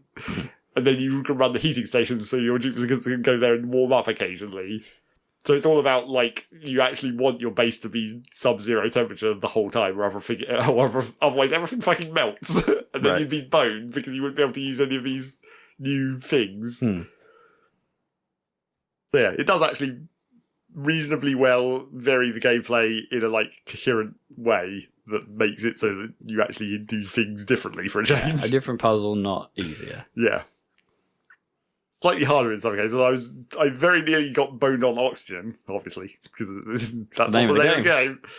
But like, it seemed easier at first because in the old game you have a plant that consumes carbon dioxide and releases oxygen, so you can recycle the carbon dioxide that your duplicates are producing over time. And that was, like, relatively easy. It just needed water. Quite a lot of water, though, so that was your, like, ticking clock on that one, where you were going to run out of water. In this one, the plant grows in ice, which is obviously very abundant. There's ice all over the fucking place in this ice biome. So it makes it much easier to grow this plant, and you're not going to run out of that forever. But the oxygen it produces is, like, not very much, and also there's like no other way of making oxygen. Like, the normal other way of making oxygen needs water, but you're in this ice biome, so there's no fucking water. You have to either heat up a bunch of water or find a different way to do it. And like, maybe you can go to the rust biome and use the rust way to make oxygen, but then you need salt, and then you need to find the salt biome. And so I was like, you think it's easy at first when you get this nice new plant where it's like it can just deal with the carbon dioxide and make oxygen like the old way, but then that runs out real quick. So I was on the verge of like everyone running out of oxygen as I was just getting my water melting setup finished, and it's like, okay, that'll do. But also even then it's going to be a long-term problem because when you're making oxygen from water, the oxygen that comes out is like really hot in that process. So obviously when I'm going to then pump that into my base, which is sub-zero temperatures and needs to be. And then heats it up. It's like, that's going to be a problem if I don't deal with that heat source. So yes, it was nice to have it. It turned out to be like, yes, this actually is designed to be a fully coherent system that is a different thing to play through. Different way of thinking, yeah. Not so sure about the other two DLC packs that they've released at this point. The prehistoric one looks like it might be as good as the icy one in that sense, but I'm not sure about the bionic one, because the bionic one just seems like the duplicates get bionics and then that just makes them better. Yeah, and also like, well, I mean, it makes them better, but also makes them consume different foods, I guess, and maybe that's where the trick is. I see. You've got batteries or whatever to worry about. Right. Do any of these combine? That's the other thing I'm not entirely clear on, because, like, obviously when you're playing the icy planet, it's a specific spawn. Like, you choose the icy planet, and then that has all these ice biomes on it specifically. But then there's also an option, if you're not playing that specific planet, you can, like, turn on... Could have these. Yeah, I think it's just called, like, chaos, where you can just be like, enable all these other biomes, and presumably if you have the other DLCs, their biomes will appear there as well. Alright, that's cool. So you could theoretically just make a ridiculous mess of a map where it's just like all the biomes. Here's all the possibilities, potentially. Make of it what you will. But yeah, the Civ 6 with all the patches. Yeah. Yeah. Well, But Civ 6 was designed to, like, everything balances itself out, kind of. Mm.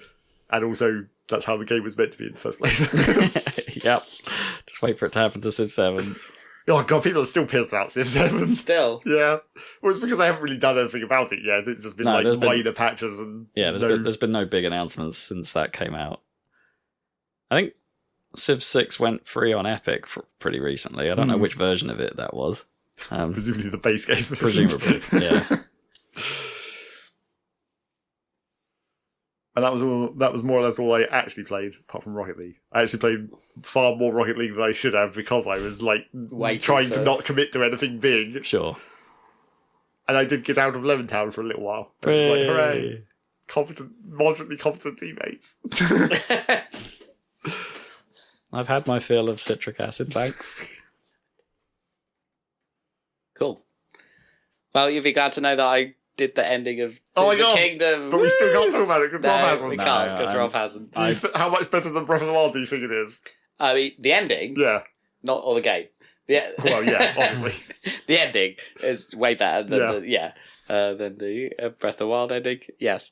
With some cool bits. I might pivot to finishing this. You could next. just polish it. Yeah. I mean, you've got more hours than I have by a long way, I think. So really, you think? You're on like 200 hours or something. But I haven't got all the shrines or anything like that. Yeah, I have got all the shrines. I don't know what you were doing with that 200 hours. Probably catapulting Koroks into infinity. Yeah, probably. But I don't know. Either. Well, maybe it's like incorrectly like counted a bunch of idle time or something. Yeah, possibly. Malsey was very young when I was playing that, so you might have put it down. Yeah, and gone off to do something. But yeah, it was cool. I still think I like Breath of the Wild overall more for sure. But I don't know. There's a lot of things in Tears of the Kingdom you can't go back from once you have it. Stuff, I guess. But yeah, it was cool. But I also was wondering while I was playing it, like, there's elements of this that, I guess it's true all the way through Zelda, but the longer the Zelda series continues, the more it's the case that there's just nostalgic music and stuff if you played it when you were 13, that if you didn't... That isn't nostalgic. Wouldn't, It doesn't push that... Exactly. And presumably that, like... people older than us would have been like played the original and played Link to the Past, and they were probably feeling the nostalgia. Or they will have been exposed to that music through the many other times it's come up. Exactly. In Nintendo properties, and like they've been doing it, especially since Breath of the Wild. They've been doing it super subtly, like bringing in any kind of. Because the whole theme of Breath of the Wild was break series conventions and like do things differently. But like when they break out a little bit of Zelda's Lullaby, it's like, yeah. It's like I've been playing this game for how long and I haven't heard that. Yeah, exactly. So yeah, but there were some very cool sequences and elements. Look forward to it. I'll have to get back to it. I mean, I should probably finish it before yes, you should. Infinity War or whatever it's called. Imprisoning War comes out. Yeah, right. I guess that makes sense. Also, Dan, for another thing that you can't say because it's still spoilers for Rob, but did you get the reward for doing all the shrines? Did you go and get that? Yes, at the Temple of Time, right, was it? I think is it not in the Canyon Temple? That was in Breath of the Wild. I thought it was there again. Or was it was on the Temple of Time on the Great Sky Island that I got something. So maybe there's something else. I can't remember. Because there's also... What did I get? I can't even remember what it was. Well, if you can't remember, maybe it's not the one that I'm thinking of, but I don't know. Because there's one... The one in the Canyon Temple is like there's a special sword or something, and that's from something else. That's from Skyward Sword, though, right? The Sky Sword. I think I've got that. From Skyward Sword. Yeah. I don't think that's No, that's from something else. That's from the all the like, where you give the offering to the goddess statues or whatever. The free Triforce shrines or whatever. Exactly. The big shrines. Maybe I haven't got that then. Oh no! I thought I did do that one. Yeah, forgotten. But yeah, the final reward is the thing that's still a spoiler for Rob. But like, if you had it, that would have been what I was thinking about the imprisoning war, about the Link equivalent. Oh, okay. The thing that's linking the games together. Yes, maybe. Yeah, but we'll see. Probably. We'll talk about it when it's non-spoilery. Yeah, all right. I've been trying to work out what I should play next, like after Expedition, and maybe it should be this at this point. But cause I've still got, it occurred to me today. It's like I've still got Doom: The Dark Ages to play. Like that's pretty high up there on my list. And that's on Game Pass, is it? That's on Game Pass. Yeah, and I'll play that on PC. I mean, presumably that will stay on Game Pass for quite a long time. Oh, so yeah. There's probably not too much rush on that one. Presumably, yeah. Yeah. Yeah, I haven't decided what I'll do next. I've got a lot of Now, what options. are you going to do next, Dan? Though. Well, I did manage to get slightly distracted by bullshit on the way to the boss. In that I was doing I had never unlocked the quests where it's like you're driving cars across like rally stages or something. And there's like a water race or something in Lurelin Village. And I was like, because I activated the Lurelin Village one, and they were like, okay, go to Tarrytown. Oh, I yeah, was like, okay, and I was like, oh no, they're building a thing, and they're like, okay, so there's another one in that sequence. Okay, because I did the Tarrytown. Yeah, you probably done the Tarrytown because I haven't sorted that village out. You haven't sorted out Lurelin Village. That last bit. You got to go do that. It's a cozy place. Make some stuff and get some fucking logs. Yeah, get some logs going. Get some trees planted in the middle of those huts or whatever they are. Catapult them across the map and because you get despawn. You get the hotel. Everything. The hotel lets you stay for free and refill your hearts, which is quite nice. And you get free stuff. There's a random chest. Stuff. Yeah. And you can buy out the store every time for free, even though you don't want any of that shit. It's just like bullshit fish or whatever. Yeah. Yeah, it's funny. But buy them anyway, it's free. Anyway. Yeah. Yeah. Buy them and then catapult them. So, what's next? Good question. Probably Donkey Kong, I guess. Oh, yeah, that makes sense. But, who knows? And that might be a bit, because I did Astrobot, so it might be a bit like, platforming maybe central. Too similar. But yeah, I suppose. But yeah, seems like an obvious one. Well, you could play more Mario Kart, I guess. Or I could play more Mario Kart. Yeah, those are the things. Gotta play more Mario Kart too. Robe. What have you been playing? Did you finally finish the Clair Obscur Expedition 33.5 the final insult? The Naked Gun, yes. Yeah. I've been all over the Naked Gun. Yes, I did. Oh, good. I finished it last night.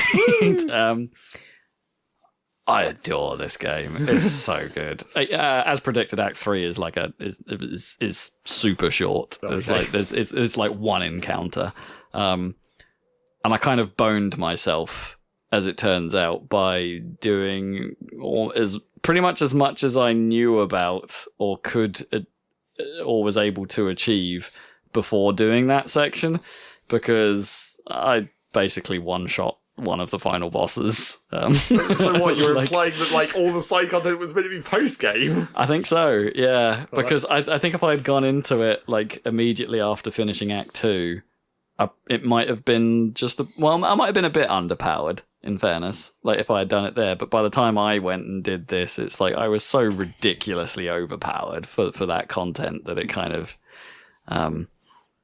lost some of the epicness. Epic, yeah. It forces you into seeing some sequences, you drain a health bar and then it doesn't let you drain it anymore, for instance, so it can show you a sequence and then puts you back in the fight, and then you drain it again to a certain point and then it shows you a bit more of what's going on. There are these hard lines, but honestly I have absolutely no idea what the last guy's attack pattern was, because you never saw it. I never really saw it. I only saw these event attacks, and it's I mean, it's kind of cool that the game lets you do that to an extent, that you can just become that beef and just be like, yeah, whatever. Well, it'd be cooler but it lost the impact of the moment. That would be cooler if they had also thought about that in the story context. It'd been if you are that massively overpowered, your characters actually know it and talk about it. Yeah, maybe, because they were sort of going on about, oh, this is going to be tough. There's a new creature that you encounter right towards the end, right before, I guess, the last boss, shall we call it, the last story boss, and Minoko turns around and says, an enticing challenge, and I'm like, nope. Disappeared. Gone. Yeah. So yeah, I think that is a problem with how that game is structured. But I guess you could do that in any traditional RPG, really.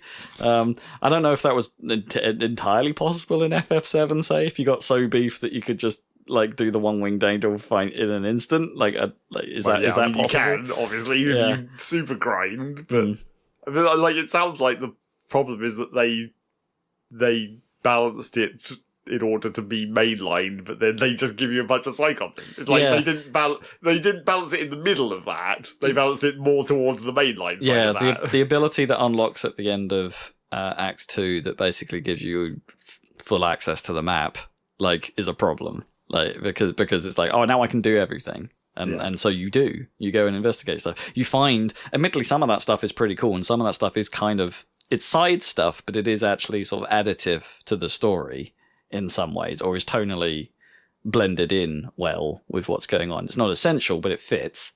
There is a little bit of content like that. The vast majority of it is just fights and things like that, which is fine because, as I've said before, the combat in that game is just so incredibly appealing.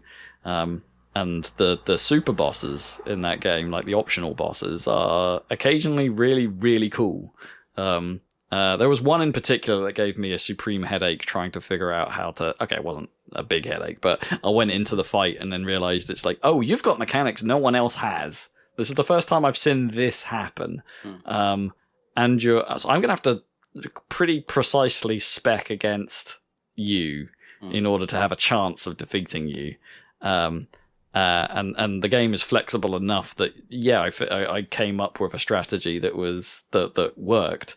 But it was still a bit hit or miss. Like, that fight was still tough, and long, and it took well over half an hour, of an RPG fight to do. And but it was like super satisfying when you nail it. And Expedition 33 has this cool thing that I think more RPGs need to do, which is that if you lose you have a party of 3, characters, but your full team is 5 characters, right? The full number of characters accessible to you is 5. But if you lost your 3, if your 3 get knocked out, it goes, do you want to send in the reserve team? And then the other 2 guys step up, and you get to carry on. And that has saved my bacon on these fights, like, more times than I can remember at this point. It's a really useful mechanic. And it's cool because, like, okay, the strategy you went in with, it's not the strategy you have now, so you're going to have to, like, adapt a little bit to make it function. And you're a player down, which doesn't help. I like that. Obviously, you could adapt that. You could go in with just 1 guy, and then if he dies, it's like, we'll send in 3 more. Oh, nice. I don't actually know how that works, like, because if they're not in the party, does it send in 3 random of the 4 remaining? And then do you get a second reserve team of just 1 guy? Just one at the end. Like, I didn't really try that. That could be kind of fun. But yeah, that combat is phenomenal. It's just it's constantly engaging. The enemy types are, now I've seen every enemy in the game. It's there's at least one super boss I know of that I haven't found yet. I think I know where he is, but it's supposedly the hardest thing in the game. So I might go do that. I'm not far off. I had to look it up a little bit to be like, okay, where is this guy? I know he exists. Like, I think it's here. I was wrong. He's not there. So, but the wiki I found was like, oh yeah, this is the level you probably should need before you even attempt this. And I'm like, oh, I'm pretty close to that. So it wouldn't take me long to get there. There's also this trial tower you find, which I've done 29 fights in, and I think there's a hell of a lot more. If you wanted to carry on. But I've hit a roadblock there. The fight I'm at there is obscenely difficult. And I don't know how I'm going to beat that one with my team layout. So, I'm even though I've finished this game, I'm pretty tempted to carry on. And I know that's like, it's that doesn't really happen to me very often. There's stuff here that I'm just like, I kind of want to see this through. There is a New Game Plus option as well, so you can play through the entire storyline with everything you've gained so far, but harder fights throughout the entire thing. There's a challenge option that unlocks that at the end of Act 2 that you can just turn on if you want, which I probably should have done for Act 3, actually, where you can just make the life bar of enemies bigger by a multiplier. You can even handicap yourself by there's actually a few ways you could handicap yourself past Act 2, but you can set the maximum possible damage you can do in a single attack and limit that. So they've thought about like giving players a challenge, like just if you fancy it, but not inherently. Not inherently. Well, yeah, I wonder how much harder New Game Plus is. Yeah, this thing is. I mean, I love the story. I love the ending I picked. There's a second ending which I will go back and do, just to see how it plays out. Because the end sequence isn't very long. Like it's just like, it changes the last fight, and presumably changes the video sequence you get at the end of the game, which minor nitpick. Boy, like video games need to stop using terrible video codecs. Right. Because the black crunch in some of those videos at the end of the game is awful. Like, really bad. And you're like, this game looks pretty good normally. Like, it's a real shame you had to throw some shit quality video in to finish it off. And the game does use like black and white sort of noiry, occasionally 4:3 aspect ratio visuals to make a cool point, and it's like I love that it does. It's so like it's so cliche, but I love it. And it does that, and to be spoilt by a fade, a horrible fade with Amazon Prime levels of black crunch. Oh. Prime is really bad for that, isn't it? It's really bad for that. It's a bit of a shame. So I'm going to go do the other ending, but I love that ending. Like it's so weirdly unsatisfying, but in a kind of like this is a nice wrapped bow to this story, but it's not. No spoilers, but it's not entirely happy. Let's put it that way. It's kind of dark in some ways, and it's like, wow, that's great. I wish there was more to the story, I think is my problem. Like, actually, when you think about, like, the way I described Act 2 before, it's like, actually not a great deal really happens to progress the story, and then you figure it, and then you get a nice chunk of info at the end of Act 2 that suddenly goes, oh man, this is cool. But it's like, I wish the journey had more along the way. Yeah. It's like the overall concept is neat, and I think I think how it's portrayed is neat. I like it, and what is there is nice. I just like maybe some of the side stories could have been fleshed out a bit more. Maybe it just needed a few more just character conversations along the way. There are these optional ones you can engage in, but it would have been nice. But they feel a bit separated from the journey. Maybe it would have been nicer to have some,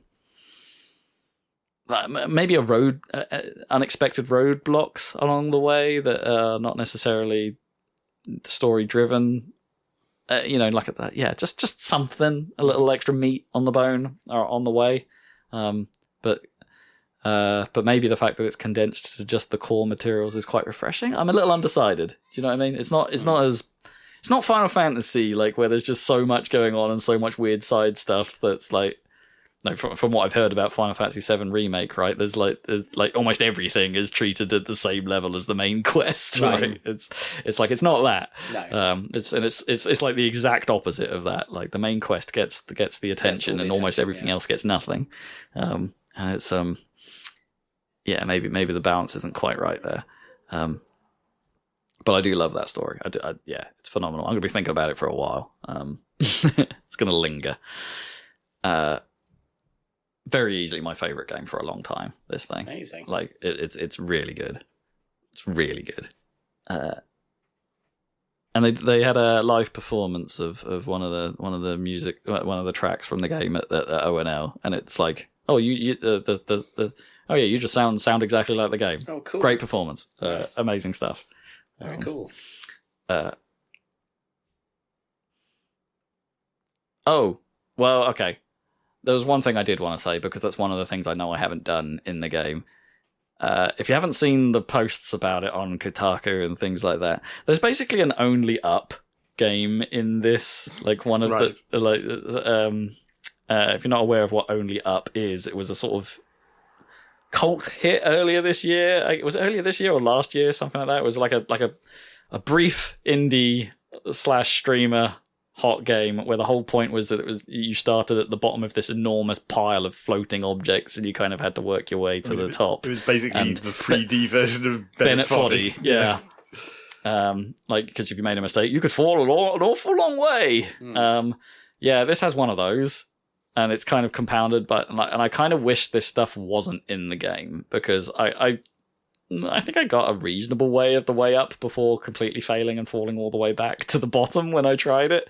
But it just, like, it was annoying because the platform... this game has some platforming, but it's super rudimentary to the point where I think shouldn't be there. Like, it's bad enough that it's annoying, like, at times. Like, if it was just that little bit better and a little bit controllable, it would be okay. There's this one section, for instance, where you have to do this... There's 3 different routes to a place, and they all involve, like, platforming along these thin beams and then jumping off and landing on things. But if you jump too far, there's an awkward roll that your character does at the end of the roll, but that roll has momentum, and you then don't get stopped by ledges, so you could just roll off the thing you're landing on, and you can kind of angle the roll, but not quite.